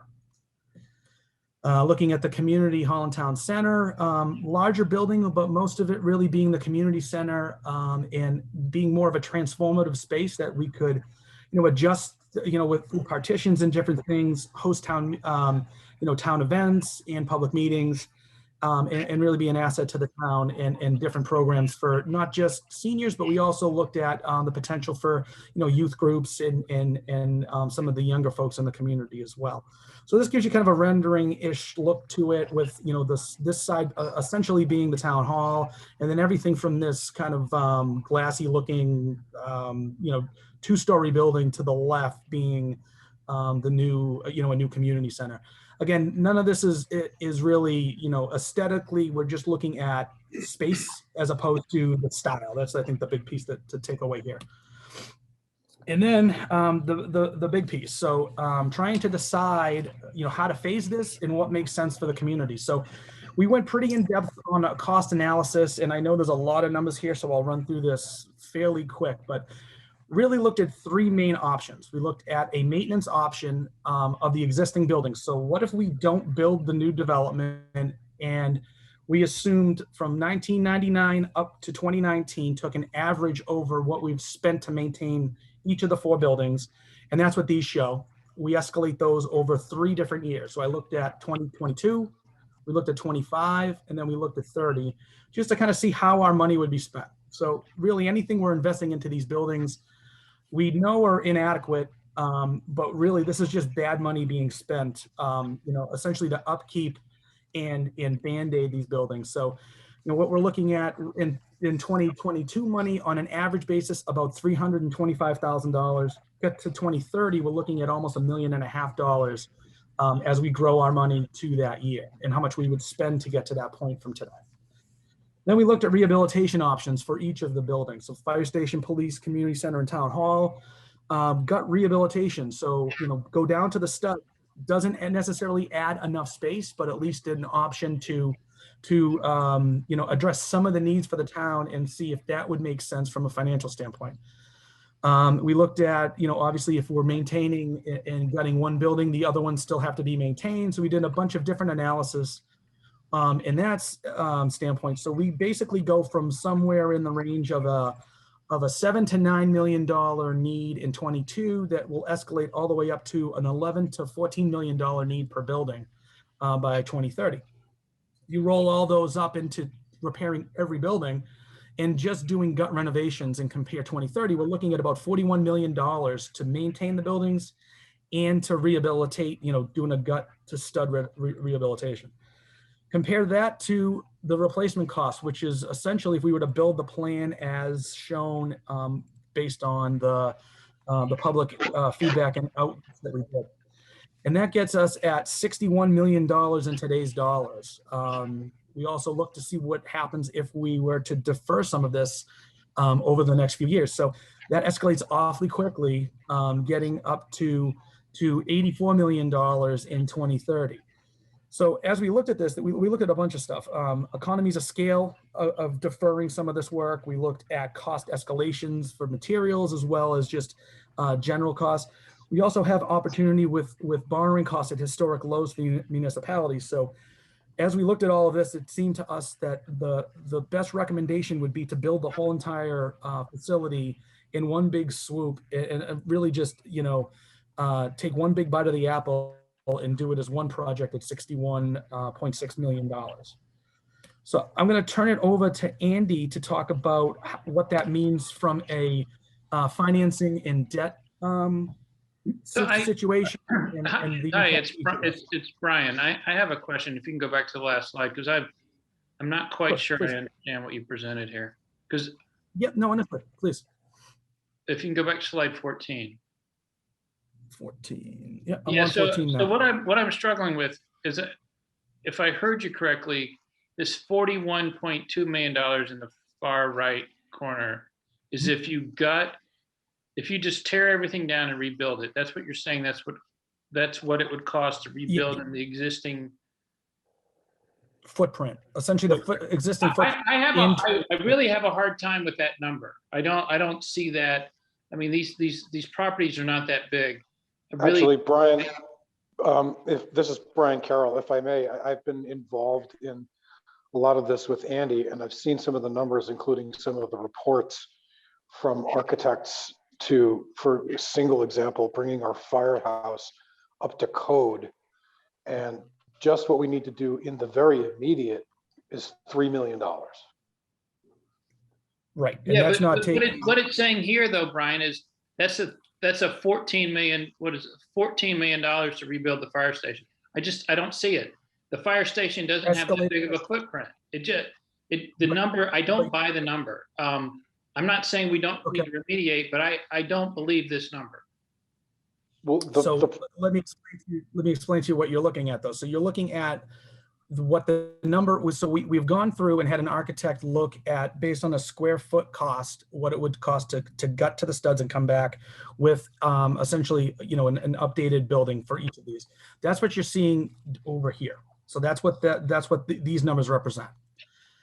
What I'm showing you in 2030 is if we were to escalate this out to 2030. So this is 8 years in the future. If we were to, by the time, assume in 8 years that we were to renovate okay, all so of them.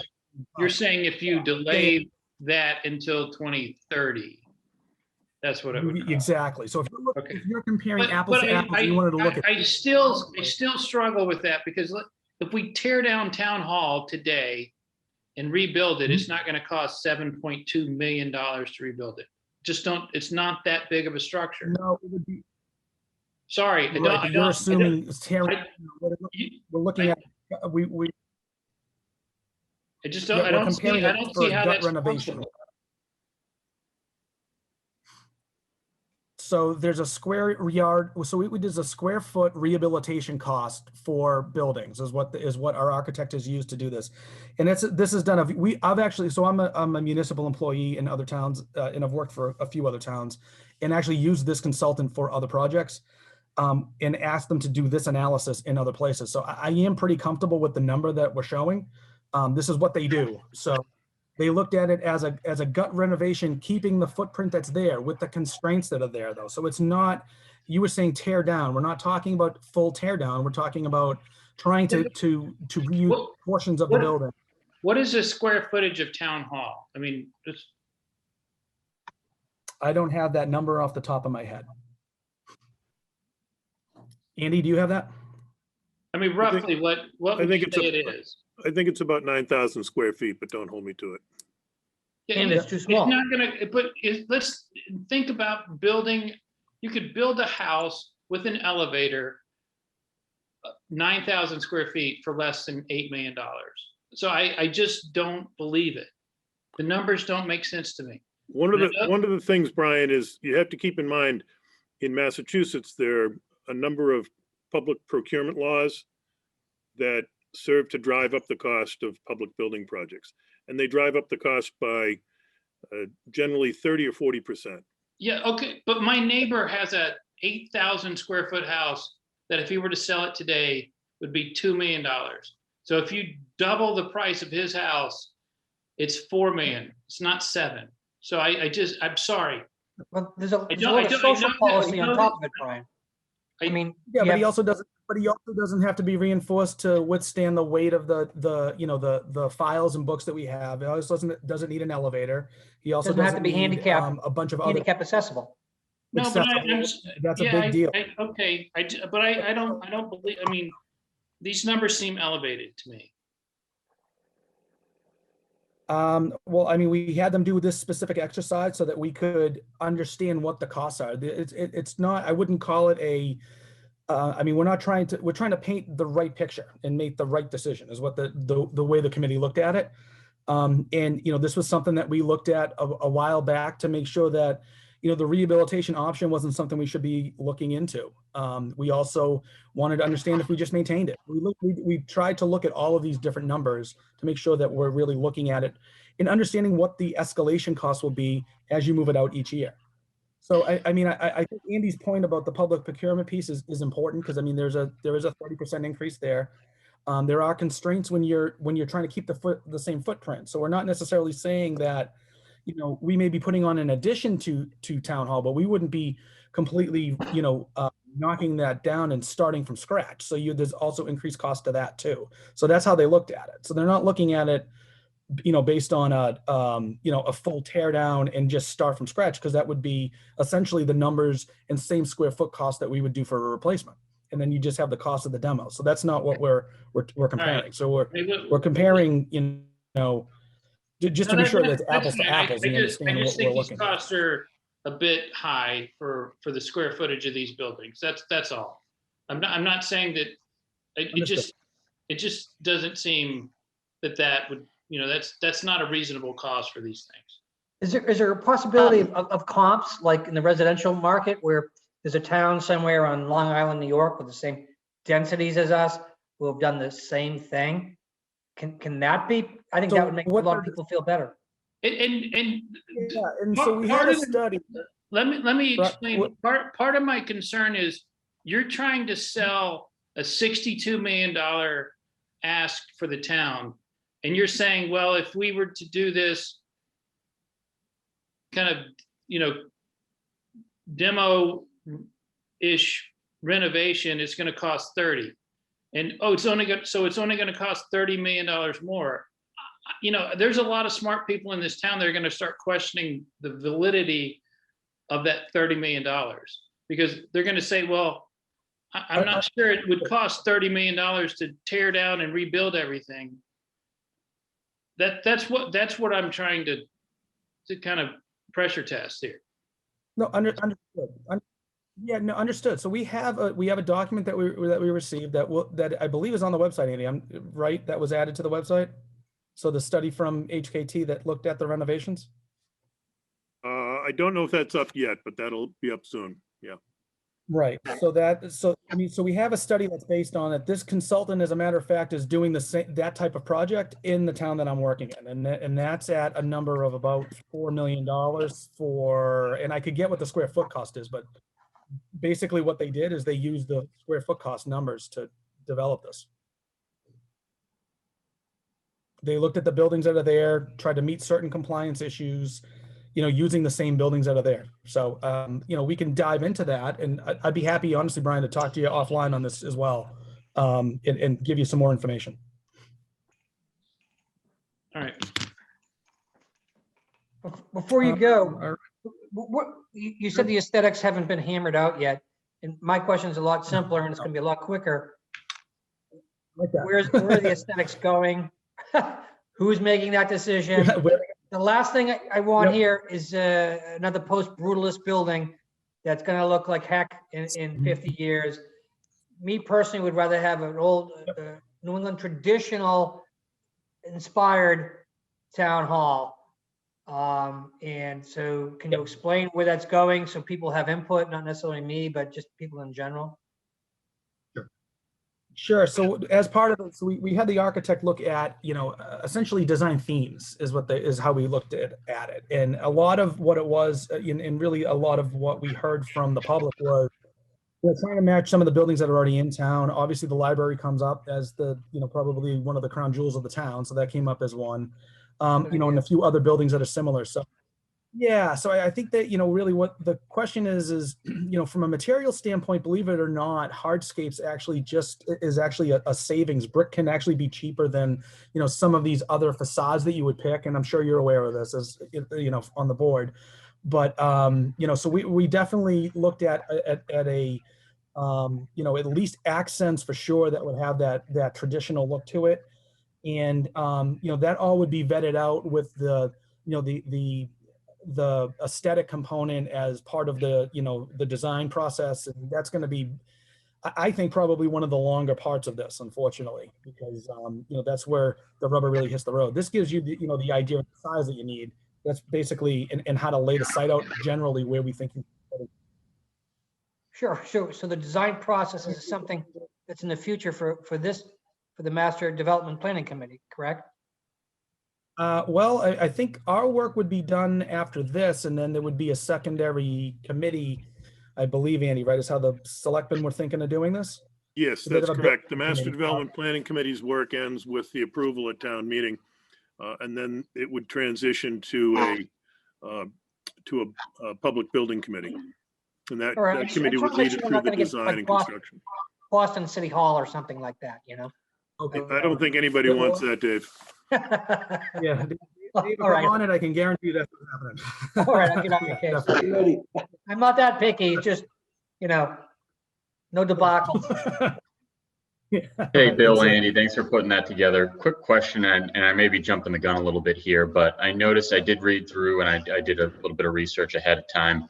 I didn't see any estimates. I don't know, do we have appraisals for the existing properties for where the fire station, police station, town hall are? And are we considering what the returns might be on that and incorporating that into the development cost for a new property?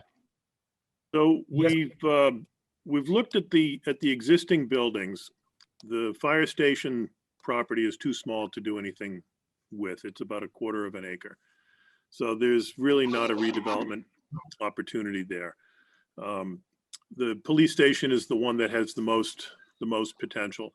I don't have it within reach, but we do have an estimate, or we have the appraised value of that, or the assessed value, I should say, of that. And we looked at, just as a sort of simple comparison, what the adjacent used car lot generates in tax revenues. And we use that as a projection going forward. We thought that was a reasonable projection for the revenue coming in. The other two buildings, the Memorial Hall and the Council on Aging at 38 Maple Street, those are a little more difficult, partially because of the age of the buildings, and it's unclear what the emotional attachment to those buildings is. And would town meeting be okay with us selling or demolishing those buildings? So I think a likely scenario is a lease of the building at 38 Maple Street, and then this building at 48 South Main is kind of a question mark at this time. But that does lead into one of the parts of the financing of this project, which is taking the proceeds from any sales of these properties and the proceeds from any sales of other properties that we have, and segregating and putting those monies aside and using those monies along with the tax revenue that's generated from those properties, using that in order to lessen the impact on taxpayers. And our target is between $300,000 and $500,000 a year to apply towards the debt service. And what that does is it reduces the tax rate. And, Andy, I guess I'm struggling with the sentimental value of a piece of town property. I mean, what are we going to do with it? We're just going to sit, because we bought the golf course and it's an eyesore right now. Are we going to turn town hall into an eyesore after we build the new town hall? Because we're not maintaining. The golf course looks terrible. And is that what town hall is going to look into? I mean, I don't understand the sentimental value piece. I mean, I'm only telling you, Brian, what I hear from people and what I know I from understand working in that, other communities. I'm not advocating hanging on to the building. I don't know if town meeting is going to be comfortable with tearing it down. That's a decision for the townspeople to make. And quite frankly, from the few times I've been in there, it looks like it won't pass inspection after a while. I mean, as a public building. Correct. One thing to keep in mind is we're more than 30 years past the adoption of the Americans with Disabilities Act, and the seat of local government is not a handicap accessible building. Yeah, there are handicap spaces outside. There's a handicap ramp that leads to the door. But the building itself is not handicap accessible. The pathway from the handicap spaces to the bottom of the ramp is not an accessible pathway. So at some point, we have to do what is right for the entirety of the population. What the future of the buildings are is, like I said, that'll be determined by town meeting. yeah, because I mean, what I hate for us to do is to hold on to it and become like a derelict little building that no one maintains. Correct. I couldn't agree with you more, Brian. I go to David's point of wanting to keep the feel. We tell developers that we want colonial lights and colonial look. I'd be interested in really looking into town hall and its location at the crossroads of 62 and 114. It's similar to what they did in Topsfield. Maybe really look hard into renovating that building, not just on cost savings, but the historical value of it. Possibly maybe start with the police and fire building, and then when the police move out of the police station, maybe temporarily move town hall over there while we renovate the existing town hall. I think there's value to the location and the colonial look of that building.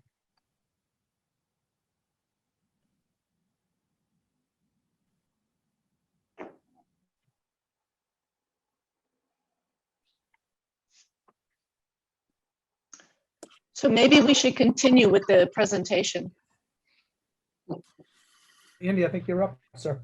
Okay, so the way we're financing this, and I get a little bit ahead of myself, but obviously $62 million is not a small amount. We're not going to try to convince you that it is a small amount.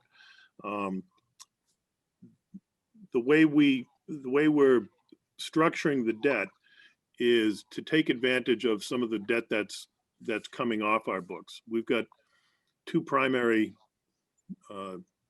debt loads right now: the Flint Public Library, which runs out in 2027, and the Howe Manning School, which will be retired in 2033.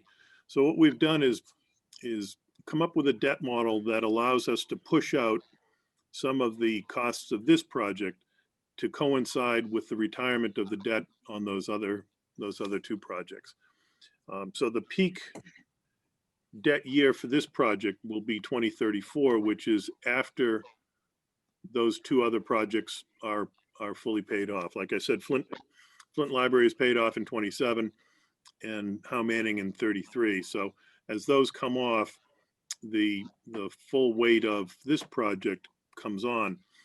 That is further diminished by what I was talking about a few minutes ago with those dedicated funds that we would apply towards the debt service, which reduces the tax rate. So in the first year, the average single family home, which currently is valued at $640,000, the impact on the average single family home is $352 a year with the way that we're structuring the debt. In 2034, which is the peak year, the impact is $1,152. And then after that, from 2035 until the debt is retired in 2052, the cost declines each year. The example that I use for a lot of the times when we talk about this is your home mortgage. And you buy a house for $500,000. You get a mortgage for 30 years, and you end up over the course of that 30 years paying $70 or $80 or $700, $800, $900,000, depending on what your mortgage rate is. So with this $62 million project, the total debt service will be about $95 million, give or take. We looked at a phased project where we split the project. We do the public safety building now, and we do the community center and town hall in 10 years. What that turns into is it drives up your upfront cost. It drives up your total cost. So instead of $95 million in total debt load over or total bonded costs over 30 years, you're paying almost $150 million over 40 years. And the savings to the property taxpayer is only about a dime on the tax rate. And so the savings is quite small. It ramps up sooner, and it lasts longer. And so that's the reason, one of the reasons that the committee came up with the recommendation to do the entire project all at once. Again, we understand the impact and the challenges that poses. But in terms of fiscal prudence, the committee thought that was the best approach to take. So Andy, I have two questions. Do you have anything that shows a ramp up from 22 to 34 so that people can see what their year-over-year increases will look like? And then second question is, have you guys comped this to other towns to say, okay, our tax rate is X, and at 22 it's going to be here, at 30 it's going to be here, and at the peak it's going to be here, comparing it to like high tax towns? so people can see where we fit within other communities within Massachusetts. Because I think for me, that would be important to know. Are we going to be the most expensive taxed town in the state of Massachusetts because we're building this? Or are we going to still be kind of in the middle? So we typically use Topsfield and Boxford as our comps we use them for a lot of things. We frequently use them when we talk about the tax rate, when the Board of Selectmen hold the tax classification hearing every fall, usually November, December. And recently, our average tax bill has been about $2,000 less than both Boxford and Topsfield. Our average single family value is now higher than Topsfield. So even if we weren't doing the hybrid debt model that we've put together, this financing plan that we've put together, even if we just let the whole thing hit the tax rate, we would still be below what Topsfield and Boxford pay. So, Okay. I think it's important. Maybe, I mean, I'm just thinking of questions that are going to come up in town hall. Maybe it's important to have that on the slide up front. I think that's a good- Don't wait for people to ask it. Just put it out there, because it's like, how is this going to impact me? I get people are not buying this individually. So yeah, your comment about 90 versus 150, I get it, but that doesn't resonate with people. I think what resonates with people is, what's the impact to me? yeah, absolutely, absolutely. So do we have that just to show year to year how fast it ramps up? Do we have a chart or any, like, what would it be like in 2025 or 2026? Not in this, not in. No. I think you'll need that.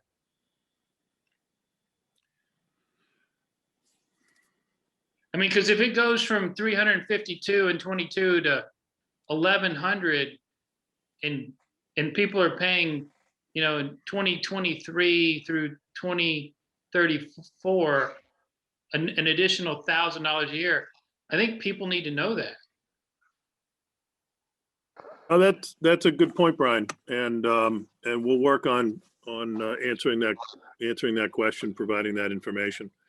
Yeah, Andy, I think a graph of it going up and then back down would probably be helpful for their visualization. Sure.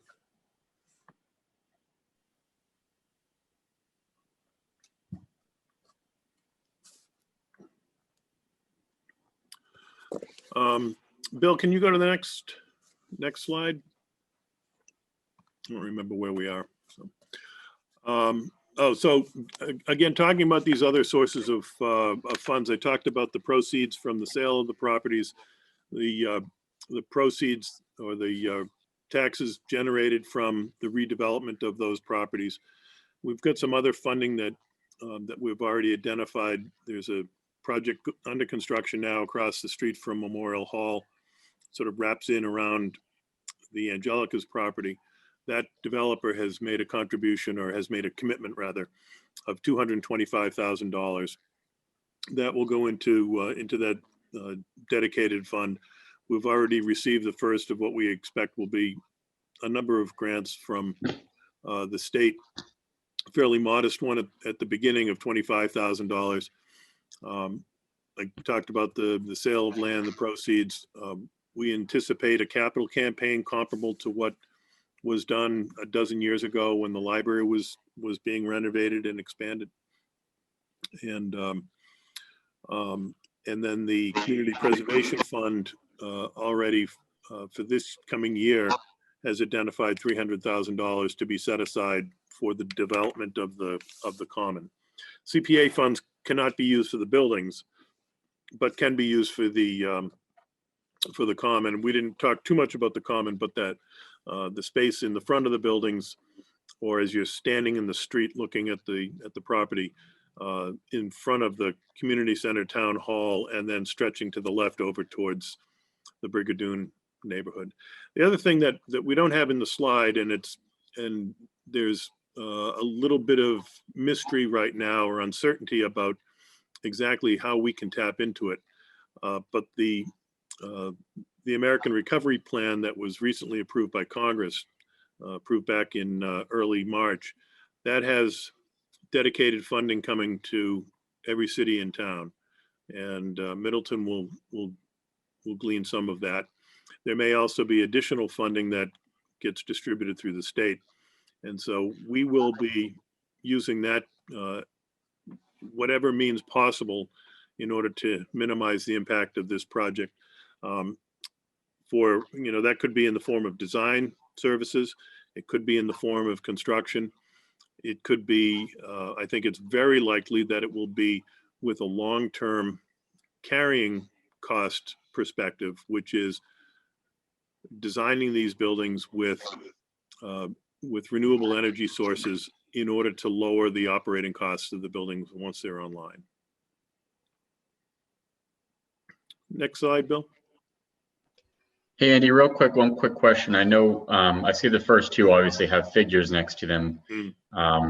When looking at the taxes and what the predictions were for 2023, 2024, and beyond, did we make any assumptions on what our capital campaign would be? And is that factored into the taxes, or did we just say that will be in addition to?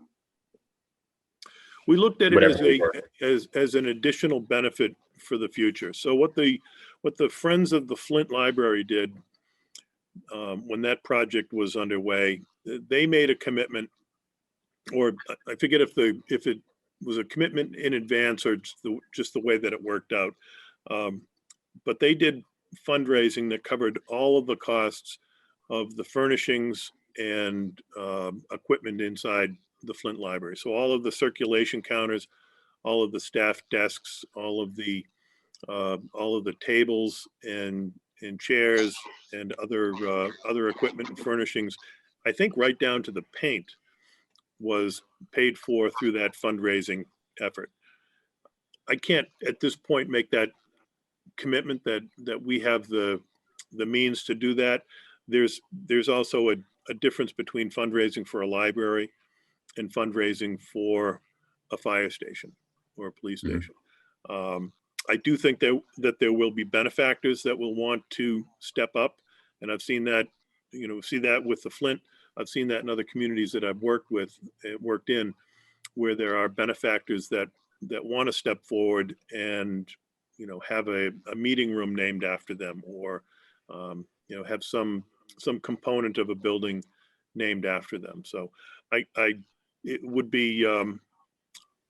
be insincere of me to try to put a number to that at this point. Okay.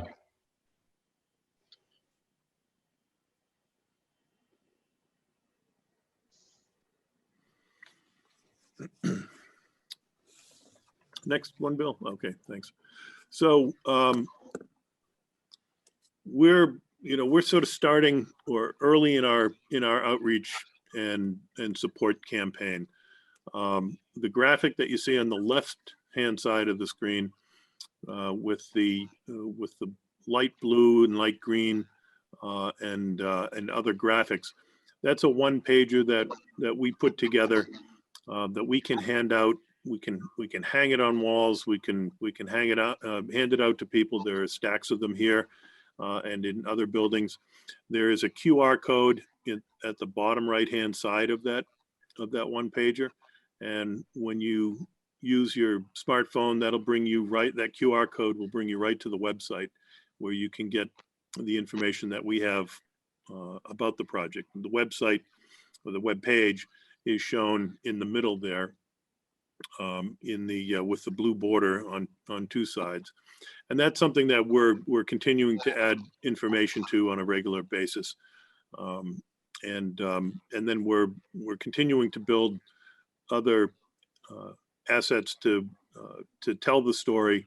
What we heard tonight is exactly why we're undertaking these meetings. We don't know all the questions that people want to hear, And so as smart as we think we are, collectively, the committee and myself and others that are helping us with this, we can't possibly identify every question that that residents have. And so that's the benefit of these meetings, is to find out exactly what it is that people need to hear in order to be comfortable with what we're putting forth. So the webpage will refresh and be updated on a regular basis. We're working on videos of each of the buildings, as well as a sort of summary, overarching video that will talk about the project in sort of global terms. And we've got a social media presence that is helping to get the word out. Last I checked, a post that went up the other day, which has the graphic on the left, already has over 2,000 views. So it's a great way to get information out to people. It's hard to touch everybody. It's hard to touch everybody in normal times. It's more difficult in COVID, where we can't just meet in person with people and have that sort of face-to-face sit down and look people in the eye, and let people look us in the eye and hear what we have to say, and make the case. So it's a challenge. The committee feels really strongly about the recommendation that it has made, and it's been a lot of work, but boy, it's been rewarding, and I feel good about where we are. So yeah, go ahead, Bill, to the timeline.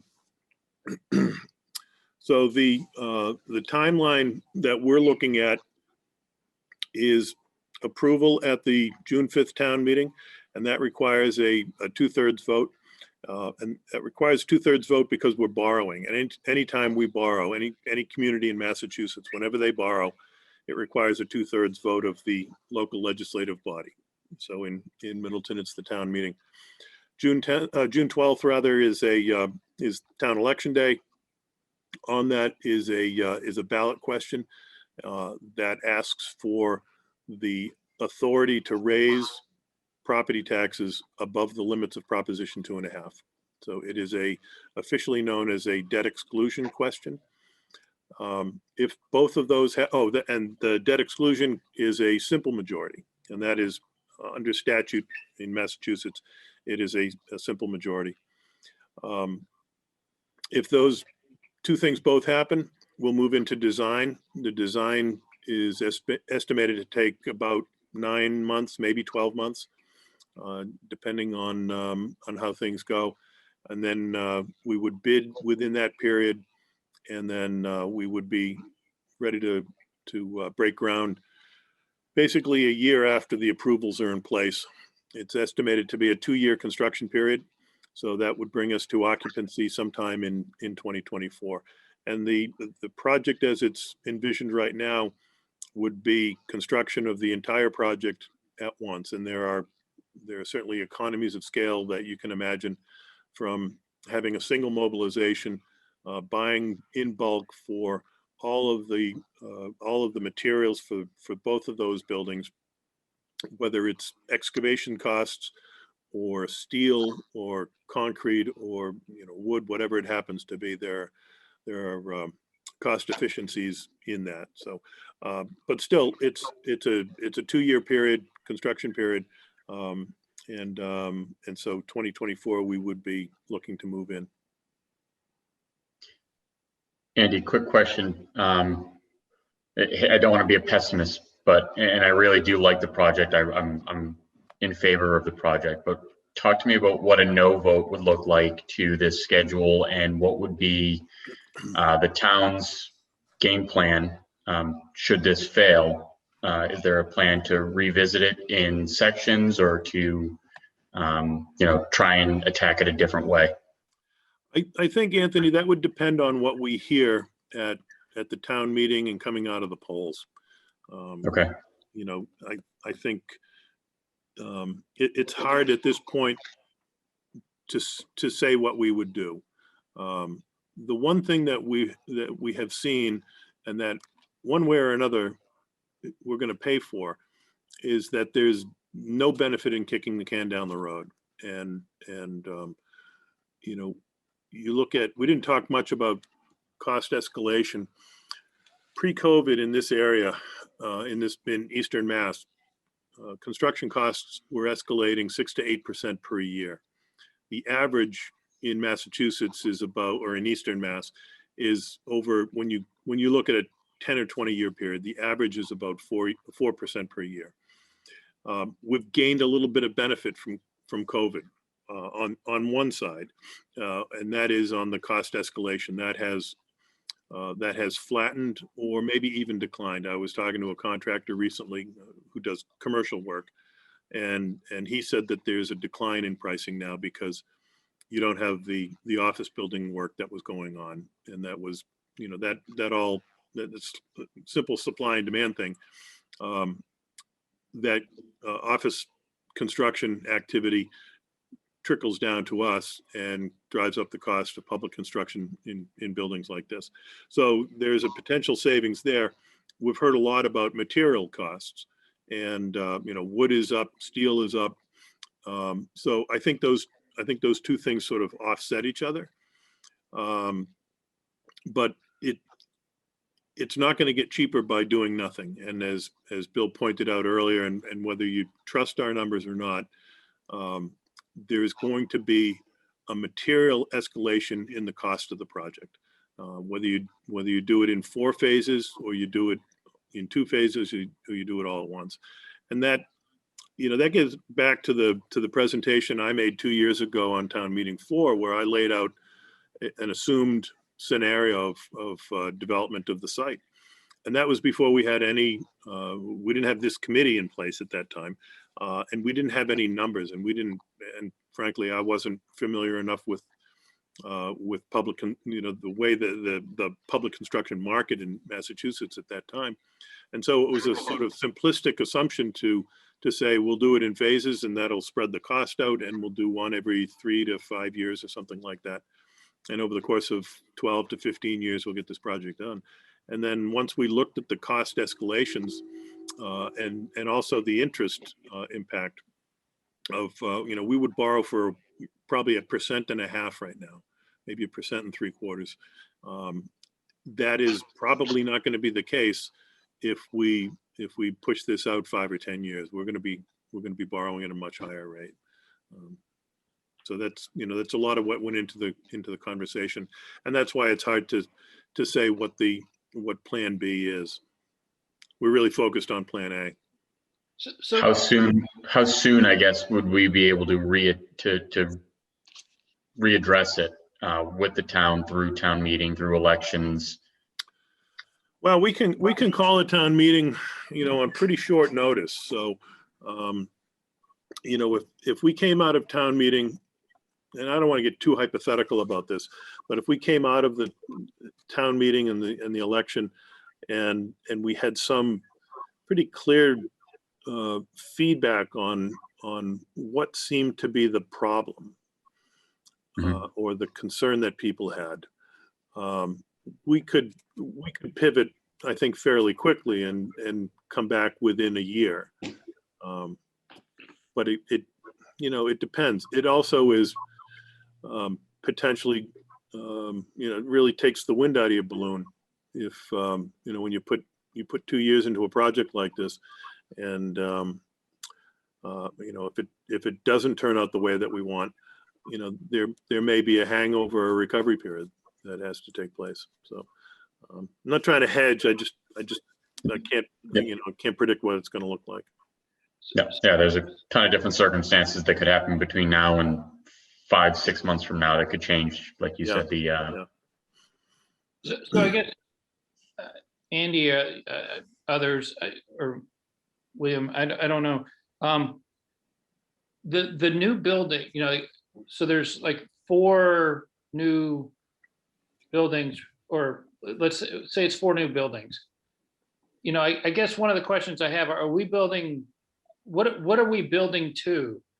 Like if we look at current square footage versus new square footage, you know, are we building the Taj Mahal of town hall, or are we building to a certain estimate? Like we're going from, you know, this footprint to this footprint, And that's taking into account, growth and things of that nature. So we're not, I think one of the questions, it's kind of coming down to, are we overbuilding? Because I'm looking at this, we're building 4 buildings, it's not 4 buildings, but we're 4 buildings, $62 million for 4 buildings.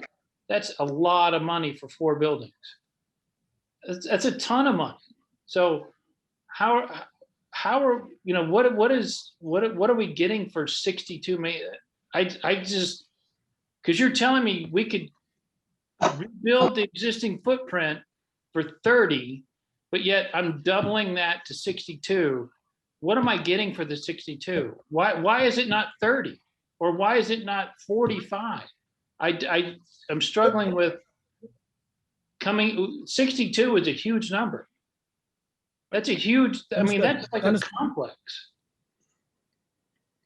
Yeah, well, it is. I mean, it is a complex. I mean, that's what we're building. So, yeah, I mean, I think I can take a stab at the first half of it. And, as part of our review, when we looked at the kind of the programmatic analysis and that whole piece, they look at it not just from today, but they look at it as, through a horizon. So, I mean, you're getting buildings that are going to support the town for the next 50 to 75 years minimum, looking at, the growth of the town and the expectation of where we'll be in 25, 40 years.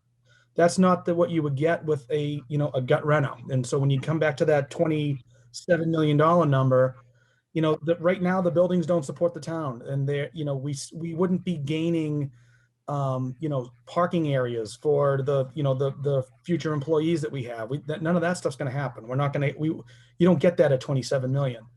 You end up with essentially a shined up building that is not meeting the needs of the community. And that's all 4 of those is what you would end up with. So the way I see it is 60 million is a huge number, and we get that. I mean, we definitely do. And we wouldn't have been recommending it if we didn't do all the analysis that we did and look at the long-term debt and how this would work. And we looked at escalation costs over multiple years and where we would be. And, the further we got down the rabbit hole looking at the dollars, it just made less and less sense to try and phase in different phases. I mean, I get that. I just want to, I think the town will want to understand, what is kind of, what are they getting for $62 million that they couldn't get for 30?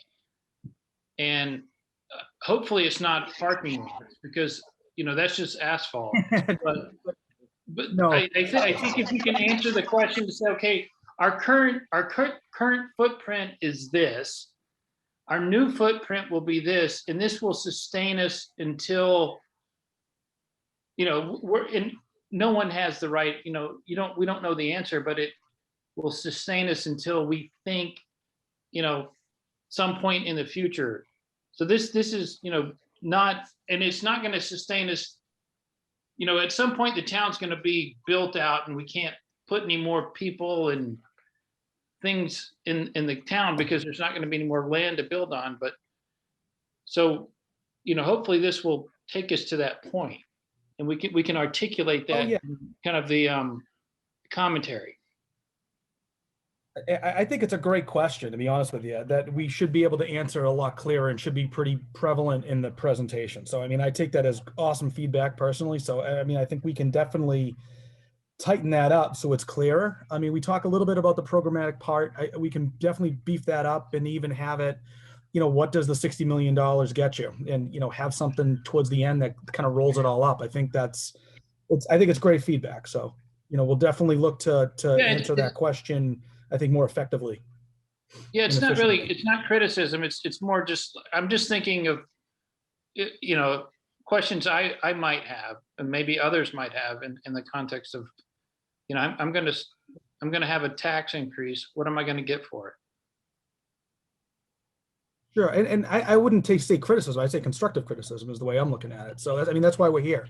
We want to hear from boards that see plans and understand the bigger picture and helping us. I mean, you're all citizens. You're going to be paying just like I am. So, it's great to hear the feedback and these questions that you ask help us kind of, we've revised this PowerPoint, 3 or 4 times at this point. And we're going to continue to do that as we go to each board and do our, our outreach, our outreach campaign.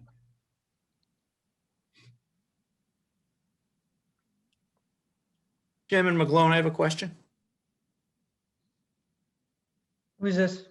Frank Twist, member of the committee. Yes, Mr. Twist, you're recognized. Thank you. Thank you. It's actually for Mr. Sheehan, just for sake of comparison. And I know we had looked at this and I don't remember the number off the top of my head. What would it cost to build a Howe Manning school today? Howe Manning School, so that one sort of fell in our lap. The timing was really good because that went out to bid right as the financial crisis was hitting a dozen years or so ago, and so that was 25 million and change, 25.1 maybe.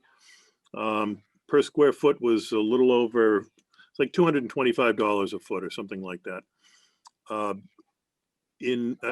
had a conversation with a long conversation with the architectural firm that worked on that project. Recently had that conversation, and just applying, I think he only applied a 3% annual escalation. No, I take that back. He used current square footage costs. So that $25 million project that we built in 08 or whenever it was, would be roughly a $50 million project today. The per square foot cost went from about $225 a foot to about $500 a square foot. And that $500 a square foot is what I'm seeing in other projects around the state. Again, this is public projects. If you're talking private development, you're probably looking at $300 a foot, but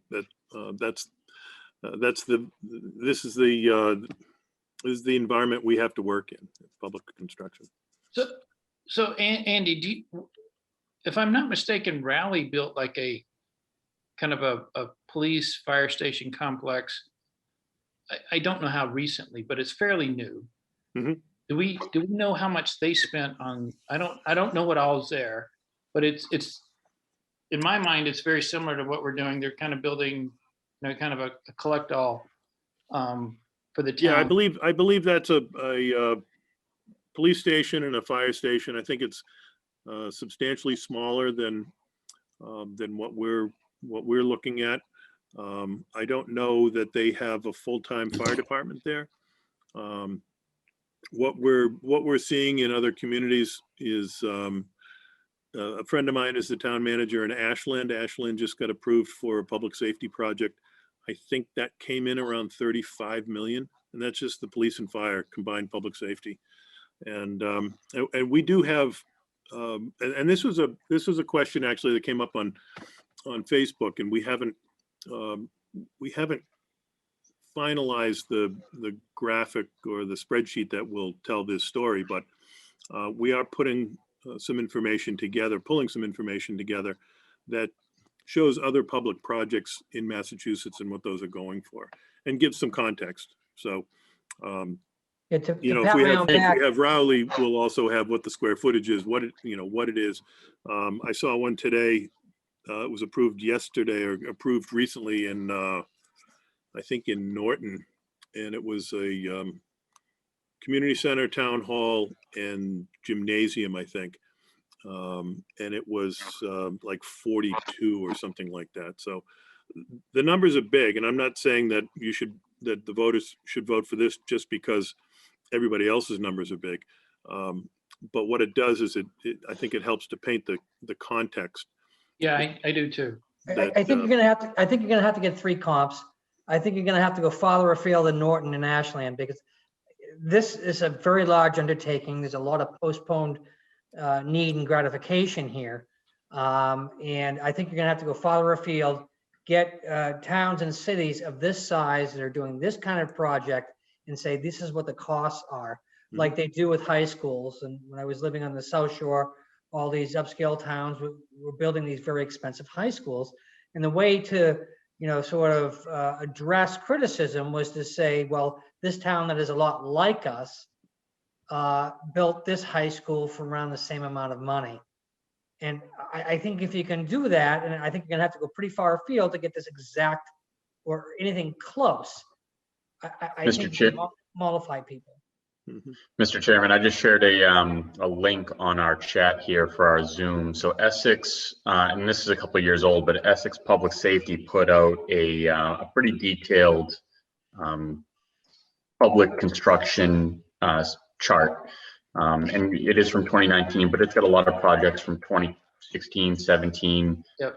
Drake Fire Substation in 2020, all various size projects showing the cost per square foot. So I feel like that's a good reference point that we may be able to use when looking at it.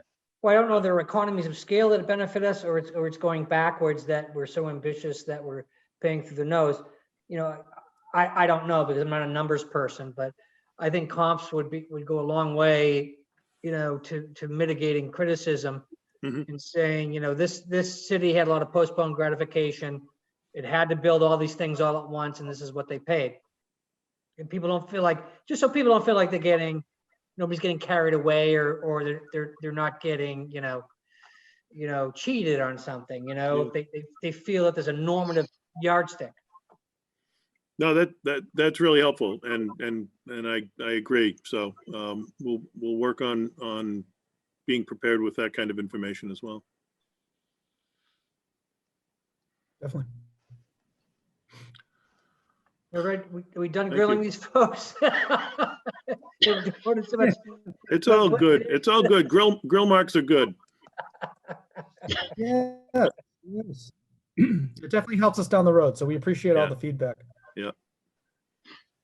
So thank you for your time. And if you think of anything else, don't hesitate to reach out to us, please. Thank you so much for all this hard work.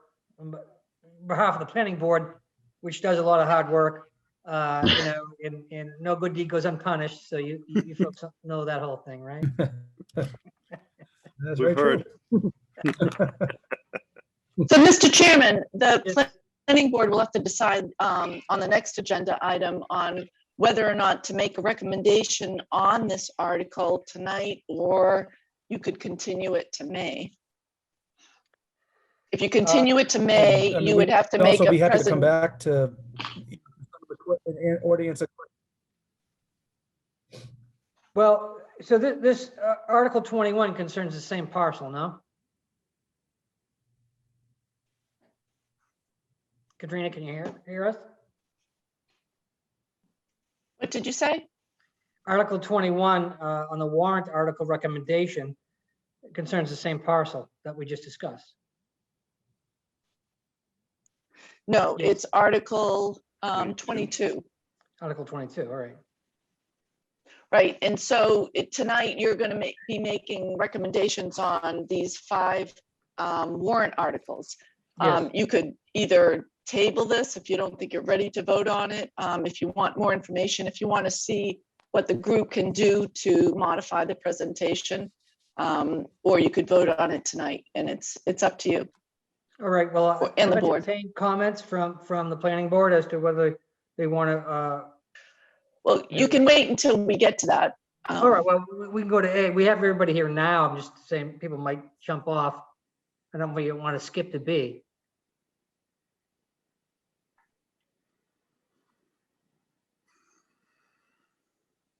We'll start with A.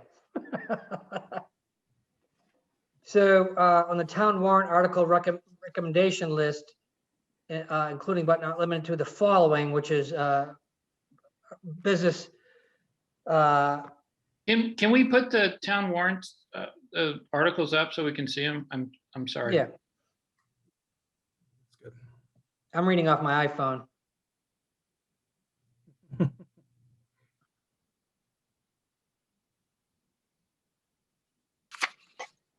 Still not up.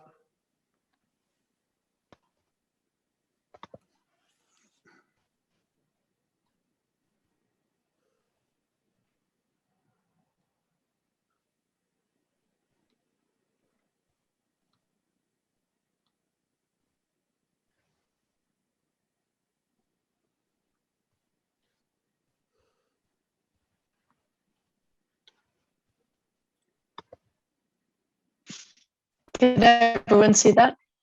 Yeah.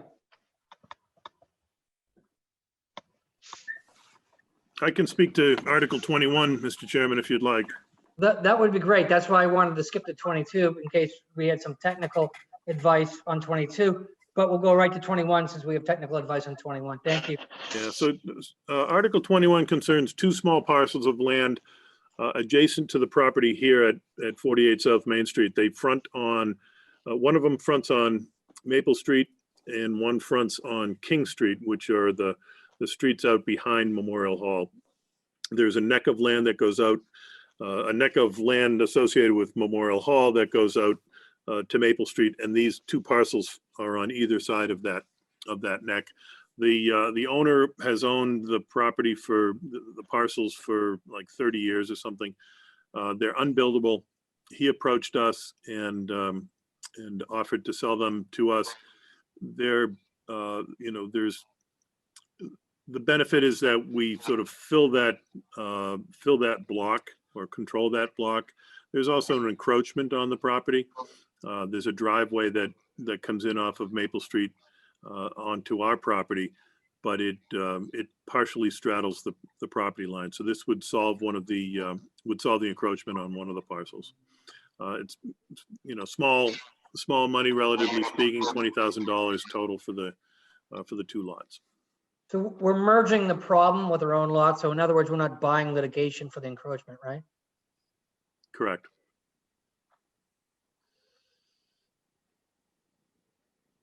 And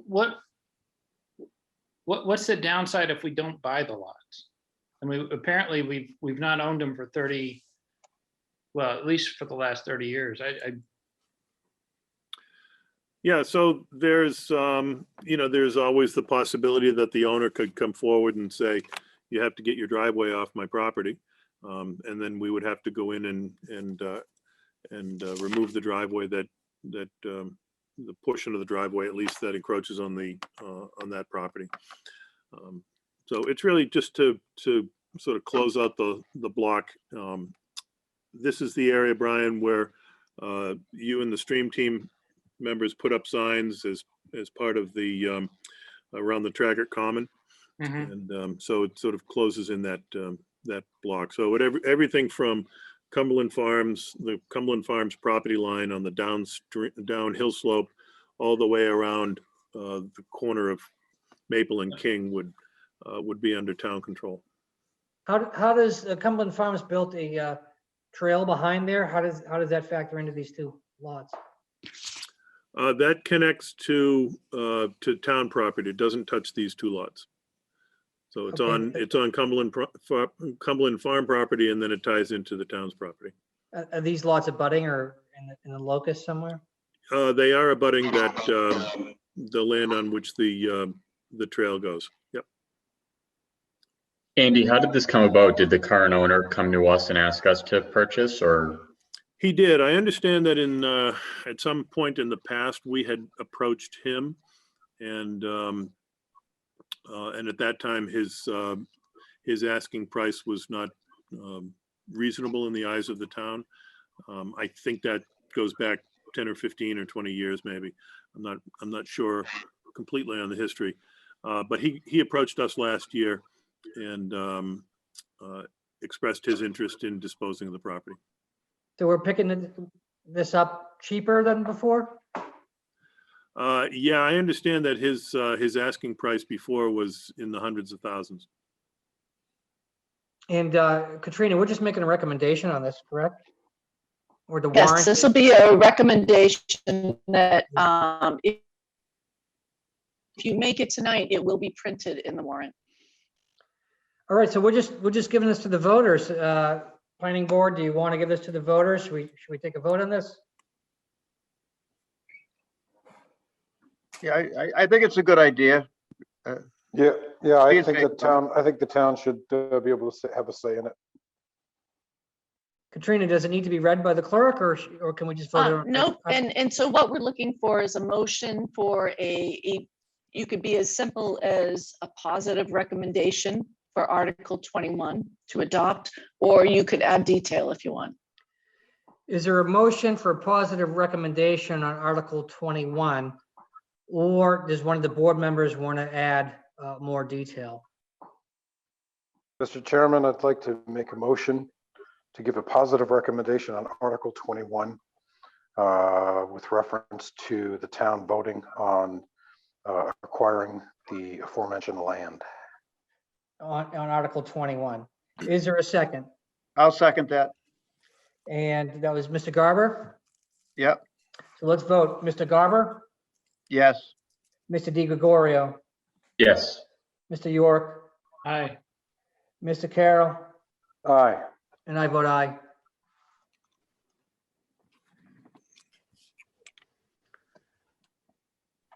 Article 22.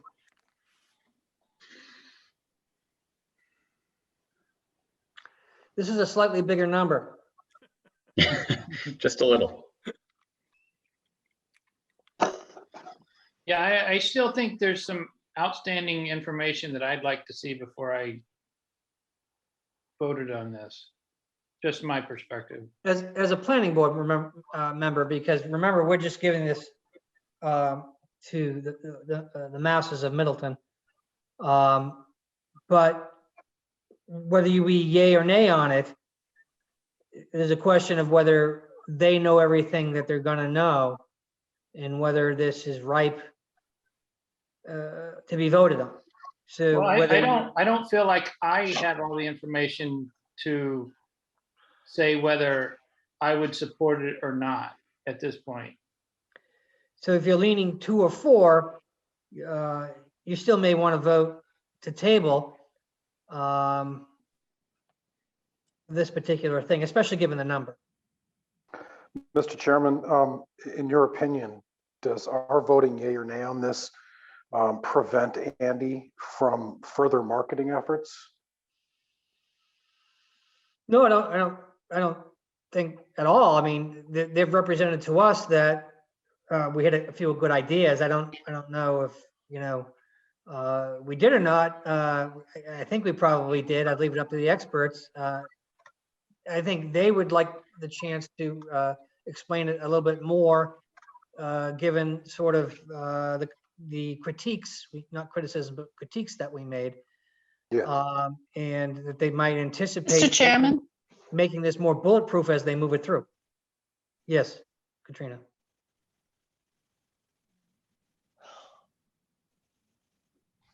Yes, Katrina.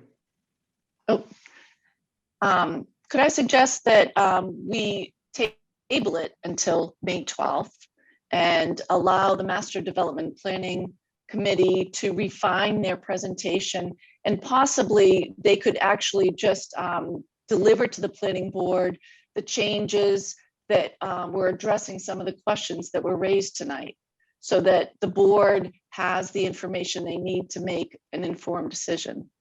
Is there a motion to table proposed warrant article number 22? Can I ask a question? When does the warrant go to print? We'll be going to print in the next, I expect we'll go to print in the next couple of weeks. So if we voted on it tonight, our vote would reflect, and if we don't vote, it will not reflect? Correct. And the No, warrant- you need to make the recommendation from the floor. That's the only difference. People are not going to stand it from the floor. But people would know ahead of time. If we vote tonight, people will know ahead of time our position on it. Yeah, they're If going to we want to. don't, they will not know the town meeting date. Nobody's going to vote on an oral from the floor at $61 million. I think it has a poor chance of going forward without it being pre-printed. Well, if I could speak for the committee that I'm not a member of, we don't want to, I don't think we want to push you to make a decision when you don't have sufficient facts to, when we haven't provided you with sufficient information to make an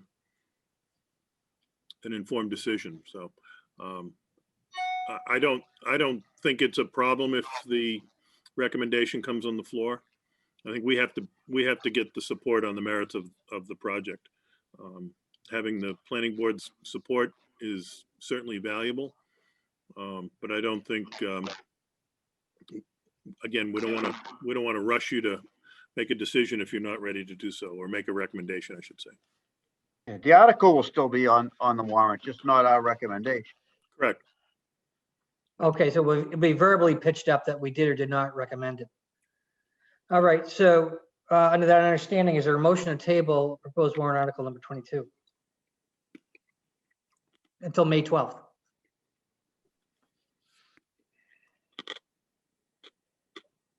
Yeah, I'll make a motion to table it until the next meeting.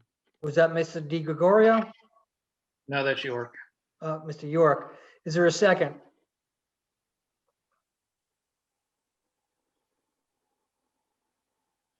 I'll second it. You folks ready for a vote?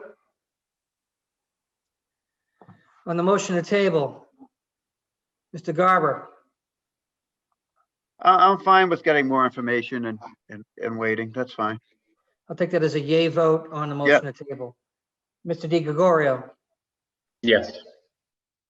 Mr. York, Aye. Mr. Carroll, Aye. and I vote aye.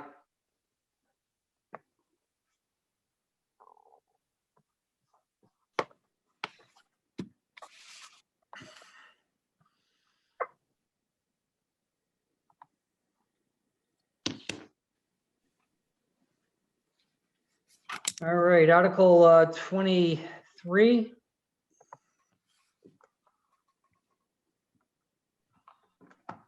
Where are we? 23, right?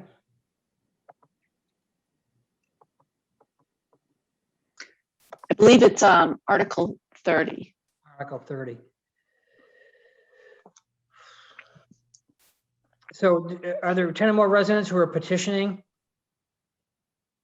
with respect to irrigation and outside watering as proposed warrant article 30 as drafted So here? we do have Judy Schneider here as a Okay. representative of, I think, the petitioners for this article. Is Ms. Judy, can you hear us? Is Ms. Schneider able to address us?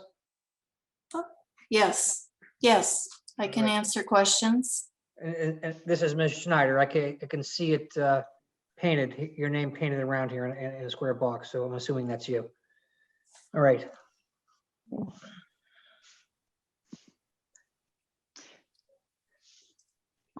So Judy, I think they want you to just explain the reasons behind this petition. Oh, okay.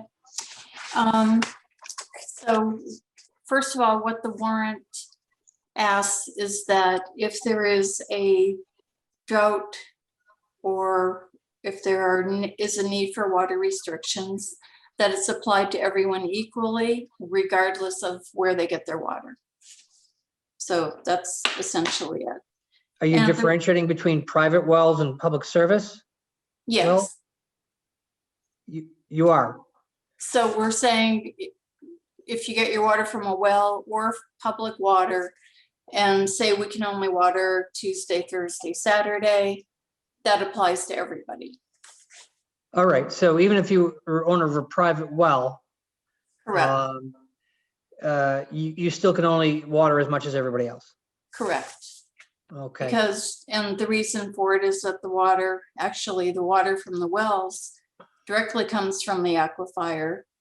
And, you know, the rest of the water comes from stored water, but it all affects the water in the watershed.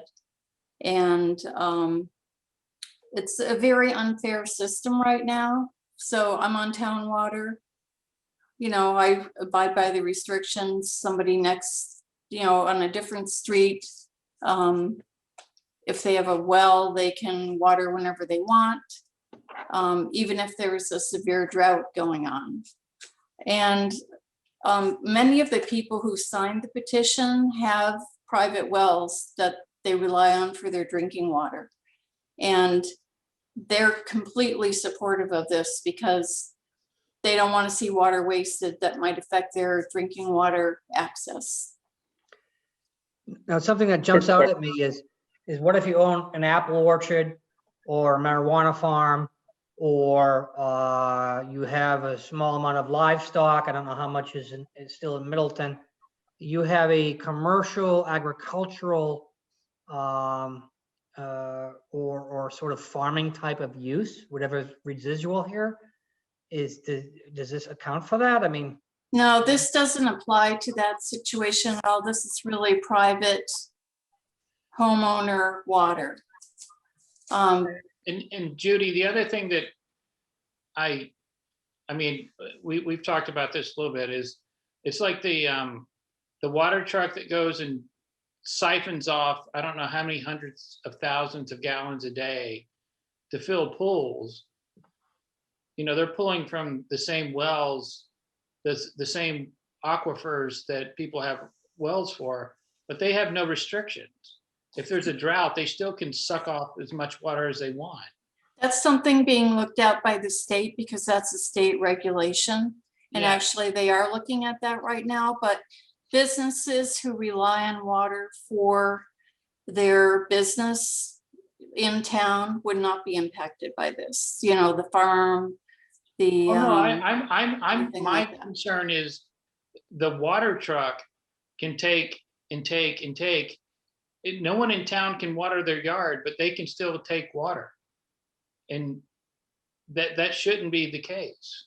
I don't And just. I know that you agree with that, but it's kind of one of these things that. Right. It's But complete- this particular petition doesn't, we don't have control over that. And this just says, if I can water, you can water. If I can't, you can't, to make it fair. Yeah, well, I mean, this So whole- Judy, isn't the whole water isn't thing the is real unfair. isn't the real reason that this is being proposed right now is because we're having a problem renewing our annual water permit from DEP, and they're really not forcing us, but they're really putting pressure on us to include well users in our water restrictions bylaw. The last time that that permits were issued, which was about 12 years ago now, because they're late, DEP asked the town to put this in place. And it was rescinded a few years ago to exclude private wells, watering, lawns and things like that. And DEP is very anxious for the town to put it back in place. Mm-hmm. But that isn't particularly why we brought it forward. I just think it's not drafted tightly. So I have a problem where it says, watering. It should say watering non-edibles or non-consumables. We've had a couple of marijuana applicants here. We don't have any yet, but also here in Fuller Pond, there are gardens which, because I have nice neighbors, I eat from all summer. And, I think if you're watering edible things, there's a compelling argument that you should be able to water them, and it should be net of watering edibles. And I think it should be drafted more tightly, so it doesn't, purport to restrict the watering of edibles, even if it's not a farm. I think ornamental grasses and all that stuff, they got to dry up in August. Good riddance. We'll see you when we get back in September from vacation. But I don't see where this exempts edible foods. I think they should be able to be watered. So you're allowed to hand water or water with, things like that at any time. But go ahead, Katrina.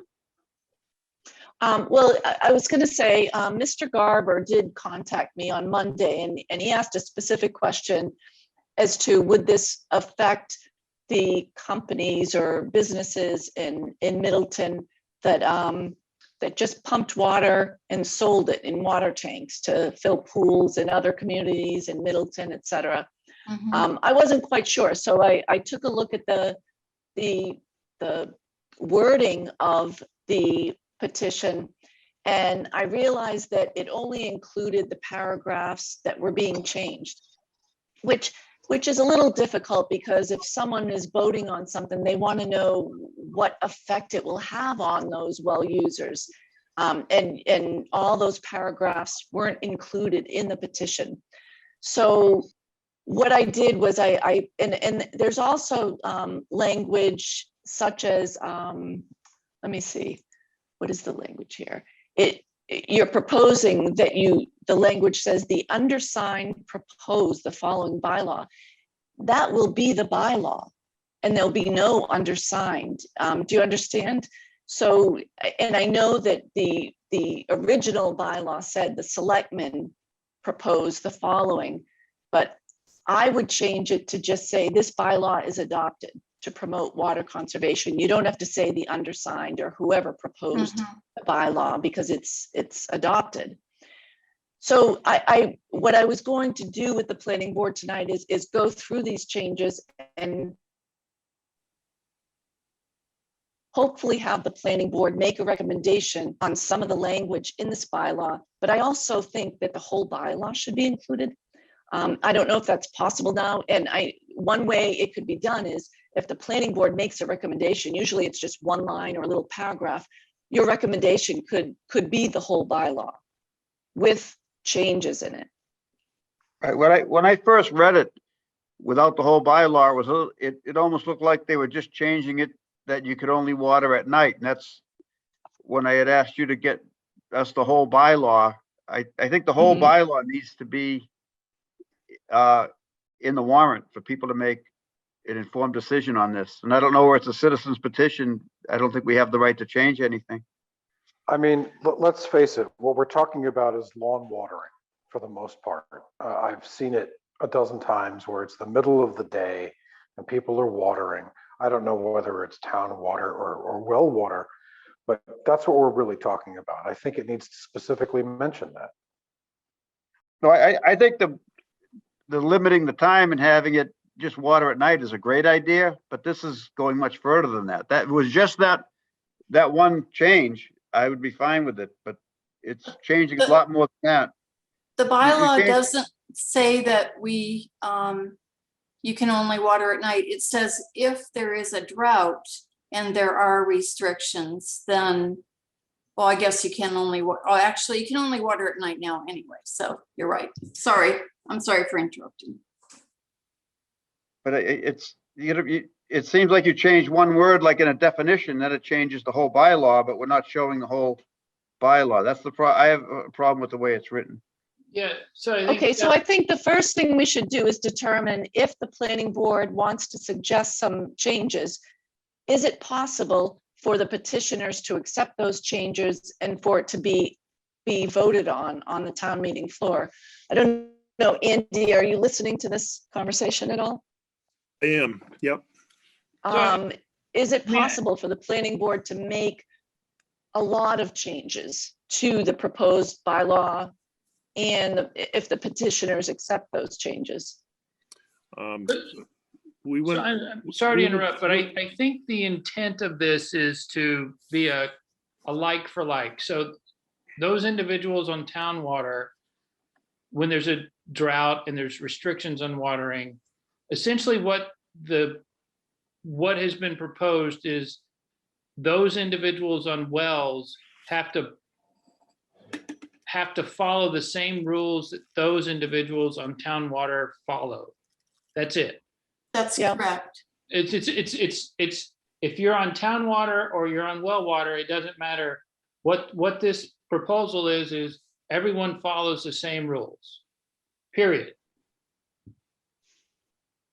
That's correct. Yep. Brian, I think you should write it.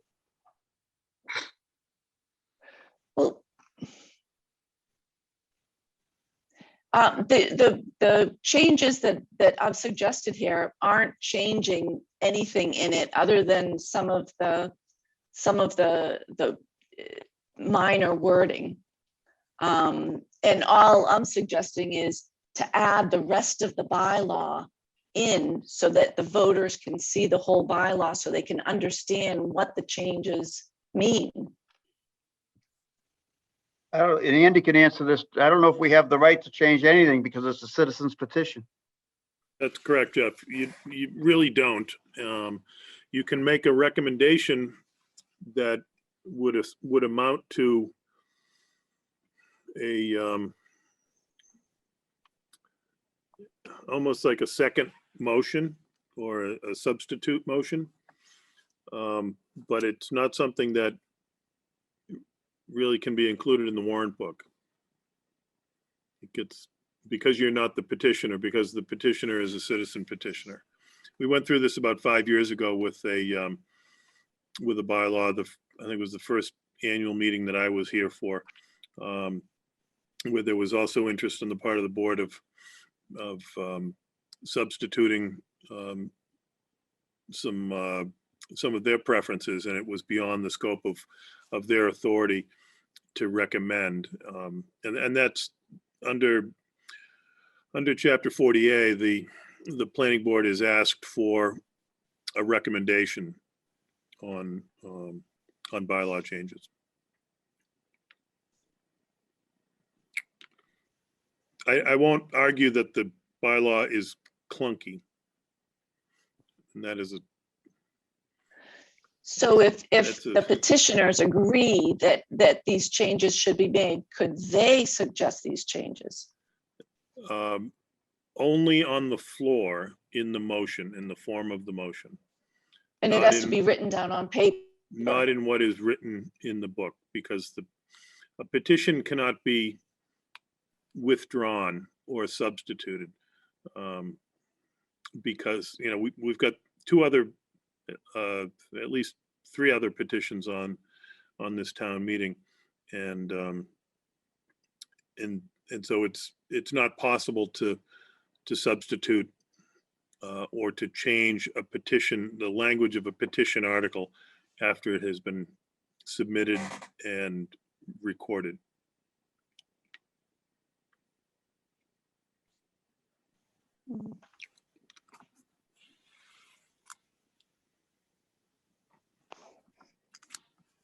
So in which case, do we table this and wait for the updated version to come back to us? I don't think there can be an You updated really version. can't. Yeah, you really can't. I really thought there was a new way to version? change the wording on the floor of town meeting by submitting it written down. Well, you can, language. you're essentially amending what has been submitted, but you do that on the floor. You can't do it in advance. Oh, okay. All right, then that's fine. I think what the petitioner should do is just maybe make some small changes here on the floor. But we can only vote to support or not support what's written here, I Right. believe, for the Correct. citizens petition. That's correct, Jeff.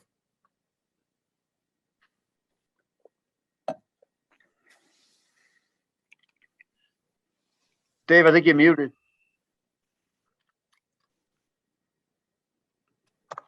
My suggestion would be that it doesn't affect gardening, farming, or livestock or consumables. Should a private business person want to use a well for that, I think that's beyond our regulatory power. And also there's some compelling uses that need water. This is really aimed at people trying to keep their lawns super green in July, which is a fool's errand. But there are a lot of other things that are incredibly compelling. And I just don't want to regulate businesses or, or like I said, if there's a place like Fuller Pond that happens to be on well water and, somebody's gardening, I don't want to limit that at all. Not in the least. I don't know why we would, or even try to. That's beyond our ken, if you know what I mean.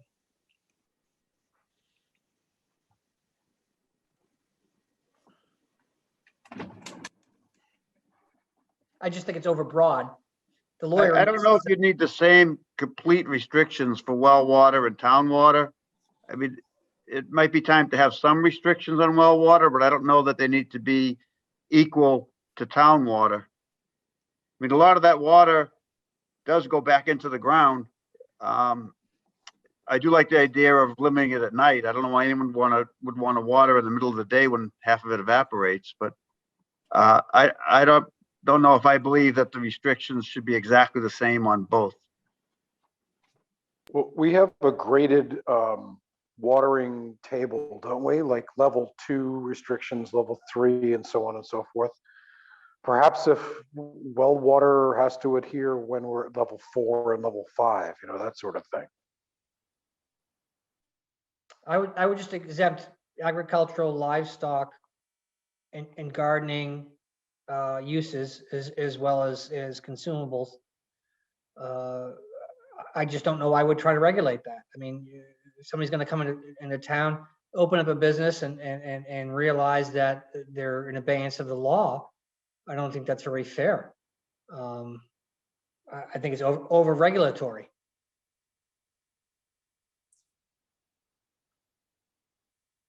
As a gardener myself, I agree with you.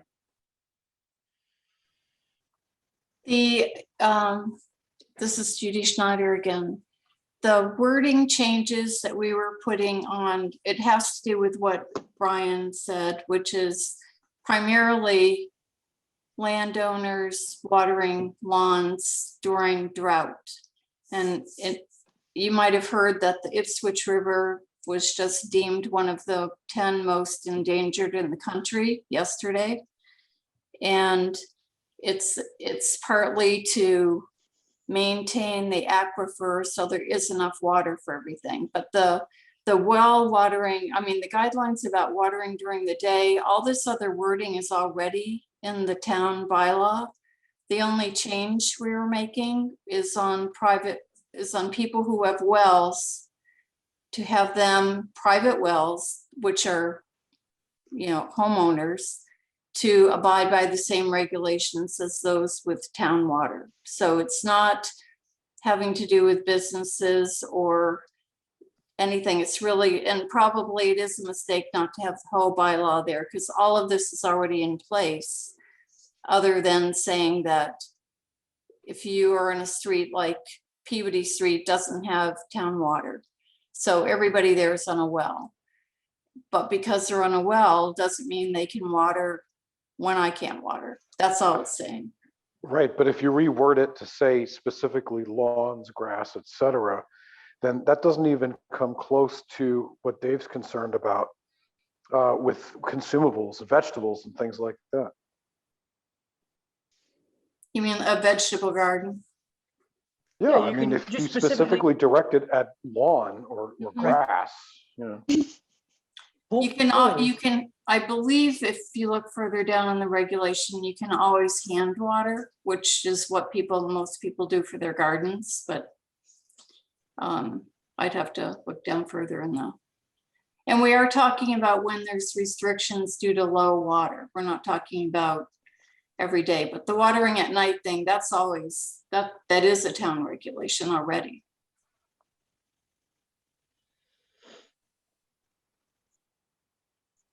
Yeah, I don't believe that the regulations need to be exactly equal for well and town water. I wouldn't, as one planning board member, I don't support this as it's written. So quick question too, I mean, going to, and this is a little bit off topic, but newly planted trees, not something you can really hand water. What about, how does this impact people who want to, you know, plant trees in their garden or have just bought a property that need additional screening? They want to do, you know, some screening, and they can't water, you know, water newly planted trees in newly added areas. Maybe new development owners have to buy a special permit. I mean, typically people aren't doing that during the middle of summer when there are restrictions in place. Normally it would be spring or fall that you would put new trees in. So I don't think in general it would impact it. Usually, But right Anthony, now, they're pretty, they don't crack down on new developments when they've planted things anew. Yeah. There are new lawns or whatever, but in general, people do that during the cooler time of the year anyway. I mean, personally, I'm on town water, so it would, you know, it would be a problem. I wouldn't put them in the middle of summer, I guess. As a note, the Ipswich has been one of the most distressed rivers for at least the last 20 or 30 years. I don't know if it moved up from the top 20 to the top 10. Yes, which it is did. As Really of disgusting. yesterday. It's really disgusting to hear. It's development all the way from the Aberjona and Woburn all the way here that's drying this out. I think that dam needs to be, this is a whole nother issue, that dam needs to be taken care of over at right on the Middleton Linfield line. It needs to be blown, and we need to stop impeding the water so it's evaporating. But you know, it's very distressing to hear. But I still think this is overbroad because it may cover things that have compelling reasons not to be regulated.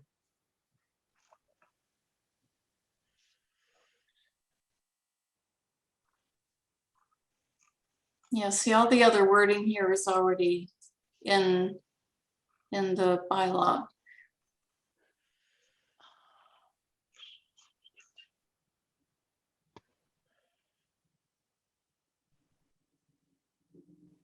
David, I don't think it applies to businesses at all. It's only outdoor watering ban. I don't think we allow outdoor marijuana facilities right now. We don't, but this will make the decision for us 10 years from now. No, but it would be changed then I mean, and plus, wouldn't that be defined as agriculture? Yeah, yeah, I'm sure that's agriculture. Is this broad enough? Right, so this does not apply to agriculture. Right. Where's that exemption? Up in the definitions. Ooh,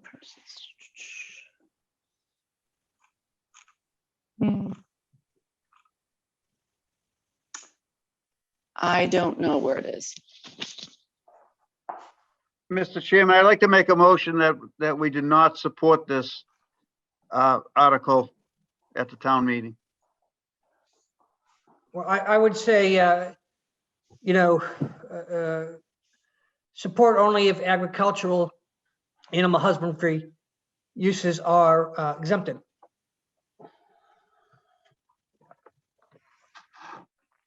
Could I ask that you postpone voting a recommendation on this until the May 12th meeting? Because I think we need a chance to look at the whole bylaw and to actually understand what the bylaw says, because no one has seen the full bylaw yet, except I think Mr. Garber.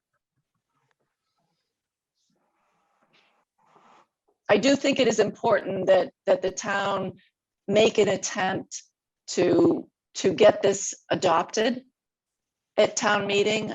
It's important to DEP for us to do this. And if there needs to be changes to the bylaw, then maybe the planning board could help and actually specify what changes need to be made. Is there a motion to table?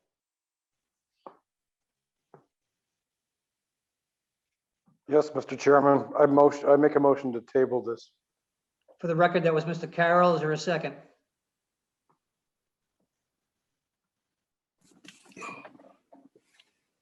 I'll second that. That was Mr. York for the record. Let's vote on it. Mr. Garber, No. Mr. Di Gregorio, Yes.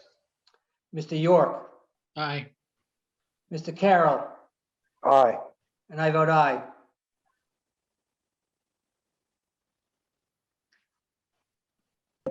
Thank you so much, Ms. Schneider, for bringing this forward, and we want to work with you on it. Okay.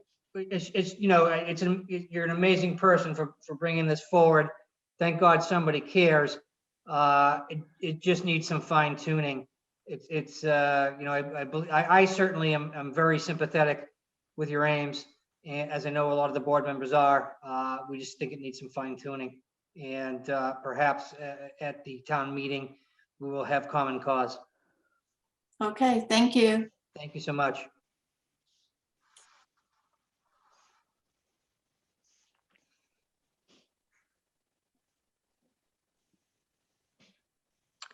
Article 31. Okay, well, I can start to explain this. So as the board knows, we're trying to improve pedestrian amenities in town. The planning board in the past has asked that developers contribute to our sidewalk fund in exchange for granting waivers of sidewalks and subdivisions. And so at this point, we have over $100,000. Unfortunately, it hasn't been kept in a fund that was set aside for sidewalks, and we need to do that. So we were hoping to get a revolving fund approved at town meeting. However, Andy told me that the finance committee talked about this and reviewed the proposal, and they preferred that the money be put in a stabilization fund. The only drawback about a stabilization fund is that you need to go to town meeting to have the funds appropriated for what it's going to be spent on. I don't think it's a real setback though, because I envision that we're going to be using the sidewalk funds maybe only once a year for big sidewalk projects. So there would be sidewalk projects that are in a capital improvement plan. And so I don't think it's a big deal that it's a stabilization fund. It's a little disappointing. It would have been easier to access the funds in a revolving fund, but I think we can make this work. Katrina, where are the current contributions being allocated to? Where are they being kept? Where are they being kept currently on the GL? I don't know, Andy, are they in the general fund somewhere, or they're kind of earmarked in the general fund? They're in what's known as an agency fund. So they're separate from the general fund, and they've just been sitting there and accumulating. It's not the vehicle that you use to hold and spend funds. You really use an agency fund to hold funds. So as Katrina was saying, that we needed a mechanism to be able to spend the funds.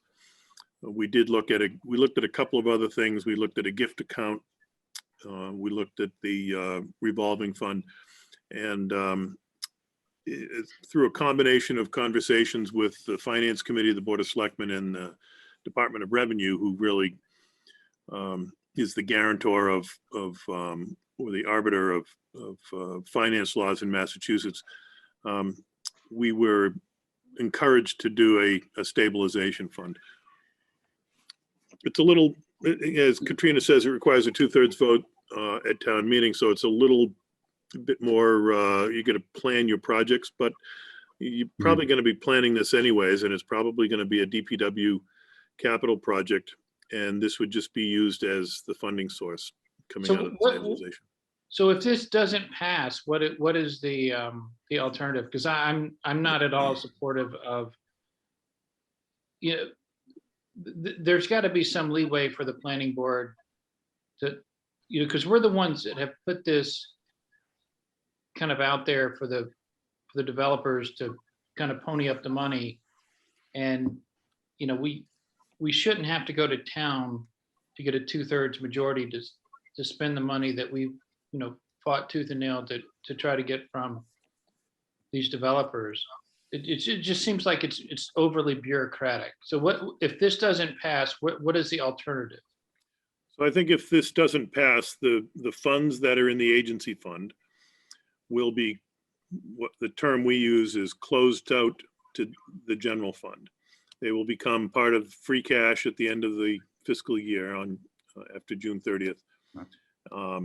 And then they are commingled with all of the other funds.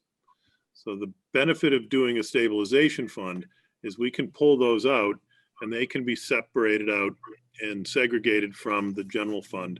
And you can have an accounting, you can earn interest on it, and you can see what you've got and see what is available for the next pedestrian or signalization project, a sidewalk project, whatever it happens to be. Yeah, but I don't think that was ever the, I mean, it's unfortunate that the Finance Committee has gone off and, made some determination of what we intended to do without having any representation from the planning board, because we kind of spearheaded this, and they have in my mind, completely screwed it up. Well, it wasn't the finance committee, it was the Department of Revenue that doesn't allow Well, the us. Department of Revenue screwed it up because that was not at all what we intended to do here. I Well, mean, our plan was to put money aside to actually build sidewalks and not make it totally bureaucratic. And now it's a complete cluster. the money will still be there and it will be available to be appropriated for use in the future. Yeah, as long as the town buys off on it, but then you're gonna get, you know, this is where it's gonna get difficult, is you've got people that don't have sidewalks that want them, that are gonna vote no because they're not getting sidewalks. And this is, you know, that's where the money's just gonna sit here in perpetuity because we're never gonna get the town to agree where to spend the money for the sidewalks. Brian, remember I have more presented faith in town the, meeting. I presented the implementation plan and how we prioritize the sidewalks. I envision this as a machine, and each year we just crank out more sidewalks. And I don't we know. choose the sidewalks. I see town members going, well, I don't have a sidewalk. I want one. I'm gonna not vote for this because I should get the sidewalk, not these other guys. Good Well, I mean, point. I agree with that, but at the same time, I mean, shouldn't the sidewalk fund be ready and available at almost any time, considering the development that goes on around here? I mean, when something is completed, the sidewalk fund should move in right after it and put in the sidewalk. Yeah, unfortunately, I guess what from this does though is experience, it then has to go to a town vote. So we wouldn't be able to have free access to that to build the sidewalks that we have already, you know, Katrina mentioned, she went over it. We know where the most critical areas are where we should have sidewalks, but. Right, what I'm saying is that this needs to be more detached from the general voting public, because this should be more automatic with development. Correct. Yeah, but from experience, if the finance committee votes something, usually town meeting follows through with what the finance committee suggests. So it's going to be very difficult to suggest anything different from this. Unless the planning board wants to go before the finance committee and actually discuss it with them. And I don't even know if that's a possibility at this point, because I know the schedule's pretty tight. You could always change it in the future. I don't know if that could It just happen. strikes me as odd is we were the ones that spearheaded the sidewalk fund, and no one from the planning board was involved in this discussion. That just strikes me as very odd. Yeah, I agree with that, Brian. Katrina, we should have, you know, a Zoom face-to-face with the finance committee, because this is our baby. The Katrina, last thing we want is. If that's something you want, I was not involved in the finance committee meeting. I didn't know when they were bringing it up. But I mean, Katrina, that's like even worse, that you have spent so much time on this, but yet you were left out of it. That is terrible. Katrina, one of my pet projects was a traffic study at River in 114 because of Yes. that lane drop and the lack of sidewalks near McDonald's. And you said that it could be possible to present a warrant article to the town meeting with respect to freeing up some of those funds for something like that, that's sort of peri sidewalk or peripheral sidewalk type stuff. Would this affect a project like that or a warrant article like that? Would that handcuff us so we couldn't channel something that way? No, and so what I think what the planning board could look forward to is each budget season, you know that there's a fund that you have a hand in creating and spending. And so you're going to be involved, I think, in any projects that it's used for. And so I think the planning board should start thinking about suggesting ways to use that money. I think we should use the prioritization plan as a base for that. But if you think that traffic studies should be done in different areas, and I don't know if that's an appropriate use for sidewalk funds, truthfully. Well, I mean, But- You said it was. I'm stuck on the fact that the finance committee, it completely excluded us. I think the town, I mean, I hate to say it, but I think the town needs to understand that we have spearheaded this and the finance committee has gone off and done their own little thing here without any input from the committee that was responsible to get funds allocated to sidewalks. That is, I mean, that is wrong.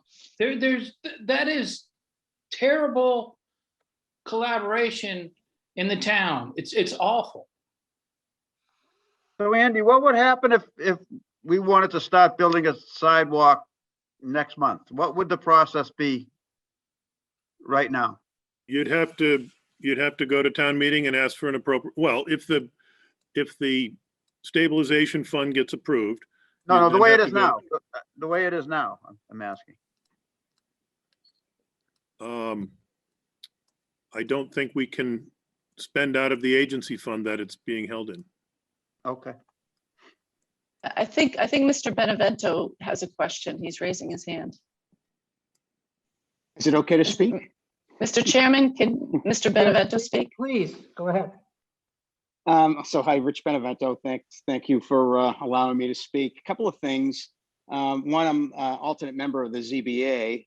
And so a lot of these sidewalk issues come before the zoning board. I wear a bunch of different hats. Although I live in Middleton, I'm still the chairman of the Parking and Traffic Commission for the city of Beverly, a post I've had since 2007. And oftentimes when developers come in, this issue comes up about pedestrian accommodation and things of that nature. I have, as a policy in Beverly, as the Parking and Traffic Commission chairman, and as a member of the ZBA, I'm the alternate member, but I'm at every meeting and vote. I think accepting money for sidewalks and putting it in a fund is an out for the developer so that they don't have to do it.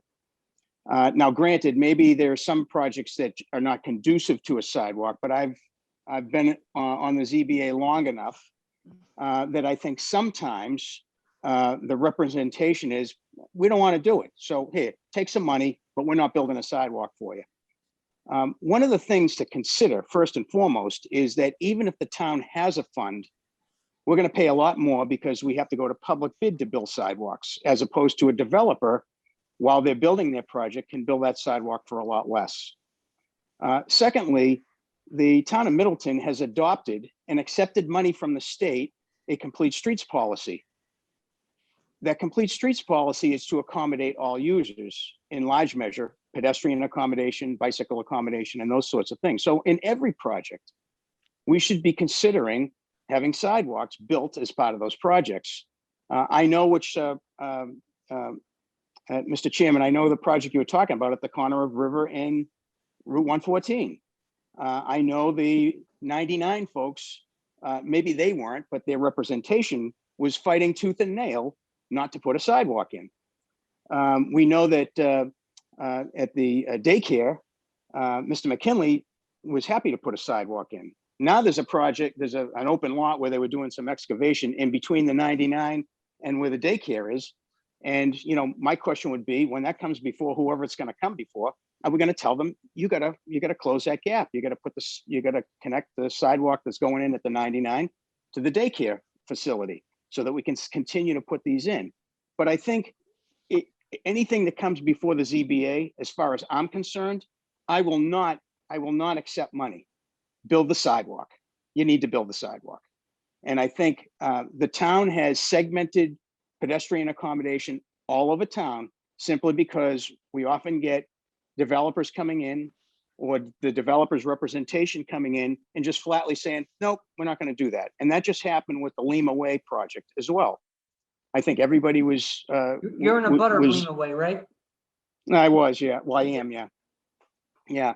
And I think a sidewalk, obviously a sidewalk, I think it just helps to connect all of these segments. There's actually, I'm at Riverview Park. So I think the developer that built that property there's actually a sidewalk across that property. But the problem is now we have segments all over the place. So I think the issue of trying to access the money is one thing. Obviously, that's something that I guess, town hall has to figure out. I'm not sure what the answer to that is. I just wanted to just let you know from my perspective that if a project comes before the ZBA and there should be a pedestrian accommodation, I would be adamant about, as far as if they want my vote for it, they'd have to put the sidewalk in. That's the way I feel about it. And I think they can do it a lot less than the town. They can build a lot more sidewalk with private dollars than we can with public dollars because we have to go to public bid. And it's exorbitantly more money. So just Right. thanks for letting me comment. I've been enjoying all night. By the way, I was on the building committee before the current building committee, looking at town hall and the fire station and all that, the very first committee that was created for that. So it was interesting to watch tonight's presentation as well. All right, well, thank you so much for your participation. So do any of the board members have any more comments on this or recommendations as to what we do with this Article 32? Well, I'd hate to see it go into the general fund and get lost, for lack of a better word. I don't know if we have an option. I don't know what Plan B is. Maybe Andy can help us with that. So this was not our first choice. I'll be completely honest with you. The Department of Revenue has provided us with an opinion that putting it in a gift account or in an agency fund is not appropriate. And they gave us a couple of options. Revolving fund was one and stabilization was the other. And so we went the route of the stabilization fund on the basis of the input we received from the finance committee. So how would a revolving fund work? What's the difference? So a revolving fund is you don't need an appropriation from town meeting in order to spend out of a revolving fund. So we could do it. Right, but remember, has to there's be a authorized to maximum do it. amount too. A revolving fund has to be authorized and become part of the bylaw. Whenever we create a new revolving fund, it's adopted as part of the revolving fund bylaw. And then every year at town meeting authorizes the spending for the coming year. Would there be so a revolving fund that doesn't need a 2/3 vote, right? And this Correct. stabilization does, is that correct? Correct. Could this article be amended to change it to word it to whatever it takes to have that money go into a revolving fund, whatever that would take? I don't know. I don't believe so. I think it would be, well, I'd have to check with the moderator. Yeah, I don't think we can change the language of the petition. Although, we could ask to meet with the finance committee. There's not much time left though. And so I think really our only alternative is to vote on the article as written. And I will say one of the drawbacks about the revolving fund is that there was going to be a maximum limit of maybe 50,000 at most on it. And I know there's a lot of sidewalk projects that cost more than that. And that was going to be a problem because you really can't ask for more than a maximum cap of 50,000. So in this way. How many linear feet does $50,000 buy? Oh, don't ask me. Not a lot. So I think that the stabilization fund isn't the worst alternative because I think we are looking at really yearly capital improvement projects that are bigger projects.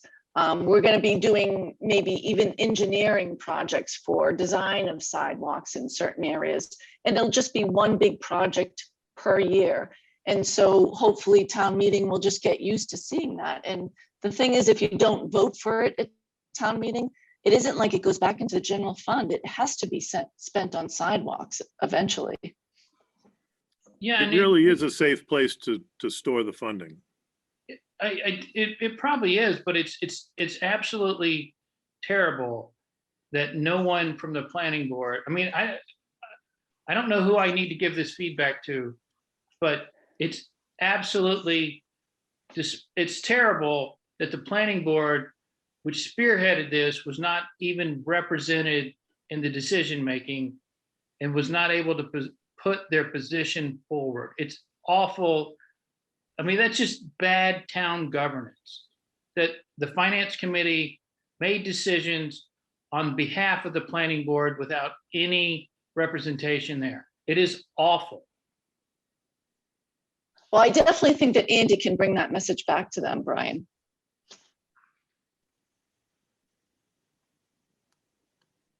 Well, is it time to comment more or vote?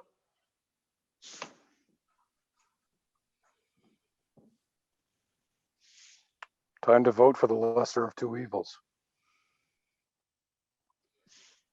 All right. And both of these articles are kind of, they're really basically the same thing. One is to create the fund and the other one is to transfer all that money into the fund. I think anything that causes attention to be brought to this fund and maybe get the ball rolling and get some sidewalks, that built is important. I don't think we have much choice. I think at the end of the day, it might be the best thing to do. And hopefully we can, at the next town meeting, have a plan in place to spend some of this money and get some of these sidewalks started. So I guess to Brian's point, quick question. Let's say we go, we go this route, we make 3 or 4 attempts to get sidewalks built in critical areas using this fund, and we don't get 2/3 votes. Where do we go from there when our money is locked there and we determine that the town is not going to agree on where these funds are going to be appropriated? I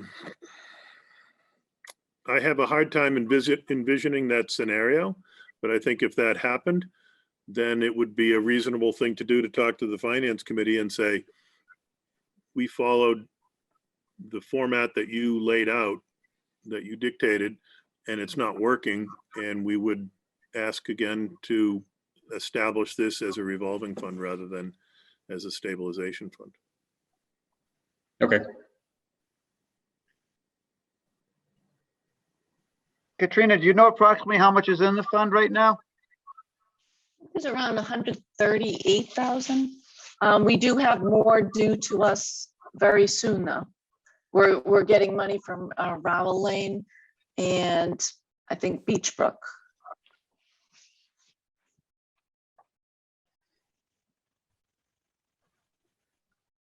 So I would make a motion that we support this, these 2 articles. Okay, so we have to take them separately, I think. So we'll Okay. start with a motion for a positive planning board recommendation, warrant article, proposed warrant article 31. So we'll start the vote on that. Mr. Garber? Well, is there a second? Oh, I'm sorry, yes, yeah, it was a great point. Is there a second on Mr. Garber's positive recommendation on proposed warrant article 31 from the planning board? I'll second. Brian Carroll. That was Mr. Carroll. All right, Mr. Garber, Yes. Mr. Di Gregorio, Yes. Mr. York. Nay, That was a no, right? no, Okay, Mr. Carroll, Yes. and I will vote no as well. Okay, I'll make a motion on article, to give a positive recommendation on article 32. All right, is there a second on a planning board positive recommendation on warrant article proposed number 32? I'll second. All right, and that was Mr. Carroll, I believe. So Mr. Garber, Yes. Mr. Di Gregorio, Yes. Mr. York, no. Mr. Carroll, Yes. and I vote no.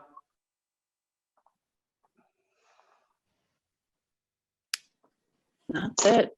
I apologize for the technical difficulties tonight. I do think it's, 33, is that Is that going forward or is that? No, you don't have to vote on Article 33. All right, I just. Can you hear me? Yes. I can. Okay. You sound like my ex-wife. I just, I just wanted to apologize for my technical difficulties because I think it is my fault that the whole Zoom meeting is, I don't know if everyone else is hearing, it's just a horrible connection. Well, the only, And I've the got only to, difference is that you had a lot of people tonight. It's usually you have a good connection. And you had a ton of people for the first item of business. And I don't know if that was a technical situation or something very domestic in your house, no, which, you know. I keep getting a warning. I'm getting a warning when I pull up Zoom now today that I need to get rid of some of my files. Okay. And Yeah, there's so something- I'm gonna need to get an external hard drive or something. That, and if you want, you can get what's called an extender, and you put it halfway between your router and you, and it basically relays the signal for your Yeah, computer. I don't think we have 5G. I know it's not the signal. I think it is Zoom. No, That's 5G, the farther, the distance counts. The farther away you are from a 5G broadcast, the worse it is. You want to be on 2G if you're all the way across the house. Oh, okay. Well, we have 2G too. Yeah, We have 5G is short range only. Oh, we have, you mean 2G is better? For longer distances, yes. Interesting. Okay, I think we're done, right? Yeah, so as you all know, there's no second. There's nothing I know that is not reasonably anticipated by the chairperson of the board. There are no hands up out there, are there, Katrina? There Anything are out there? none. All right. We do have, we have someone here that Patrick Lausen. Did you want to speak? No, I'm okay. Thank you. Okay. All right. I think we're all set. That's it. So there's no second. Is there a motion to adjourn for the evening? Motion to adjourn, sir. Okay, motion is allowed, and we'll see you May 13th, I think.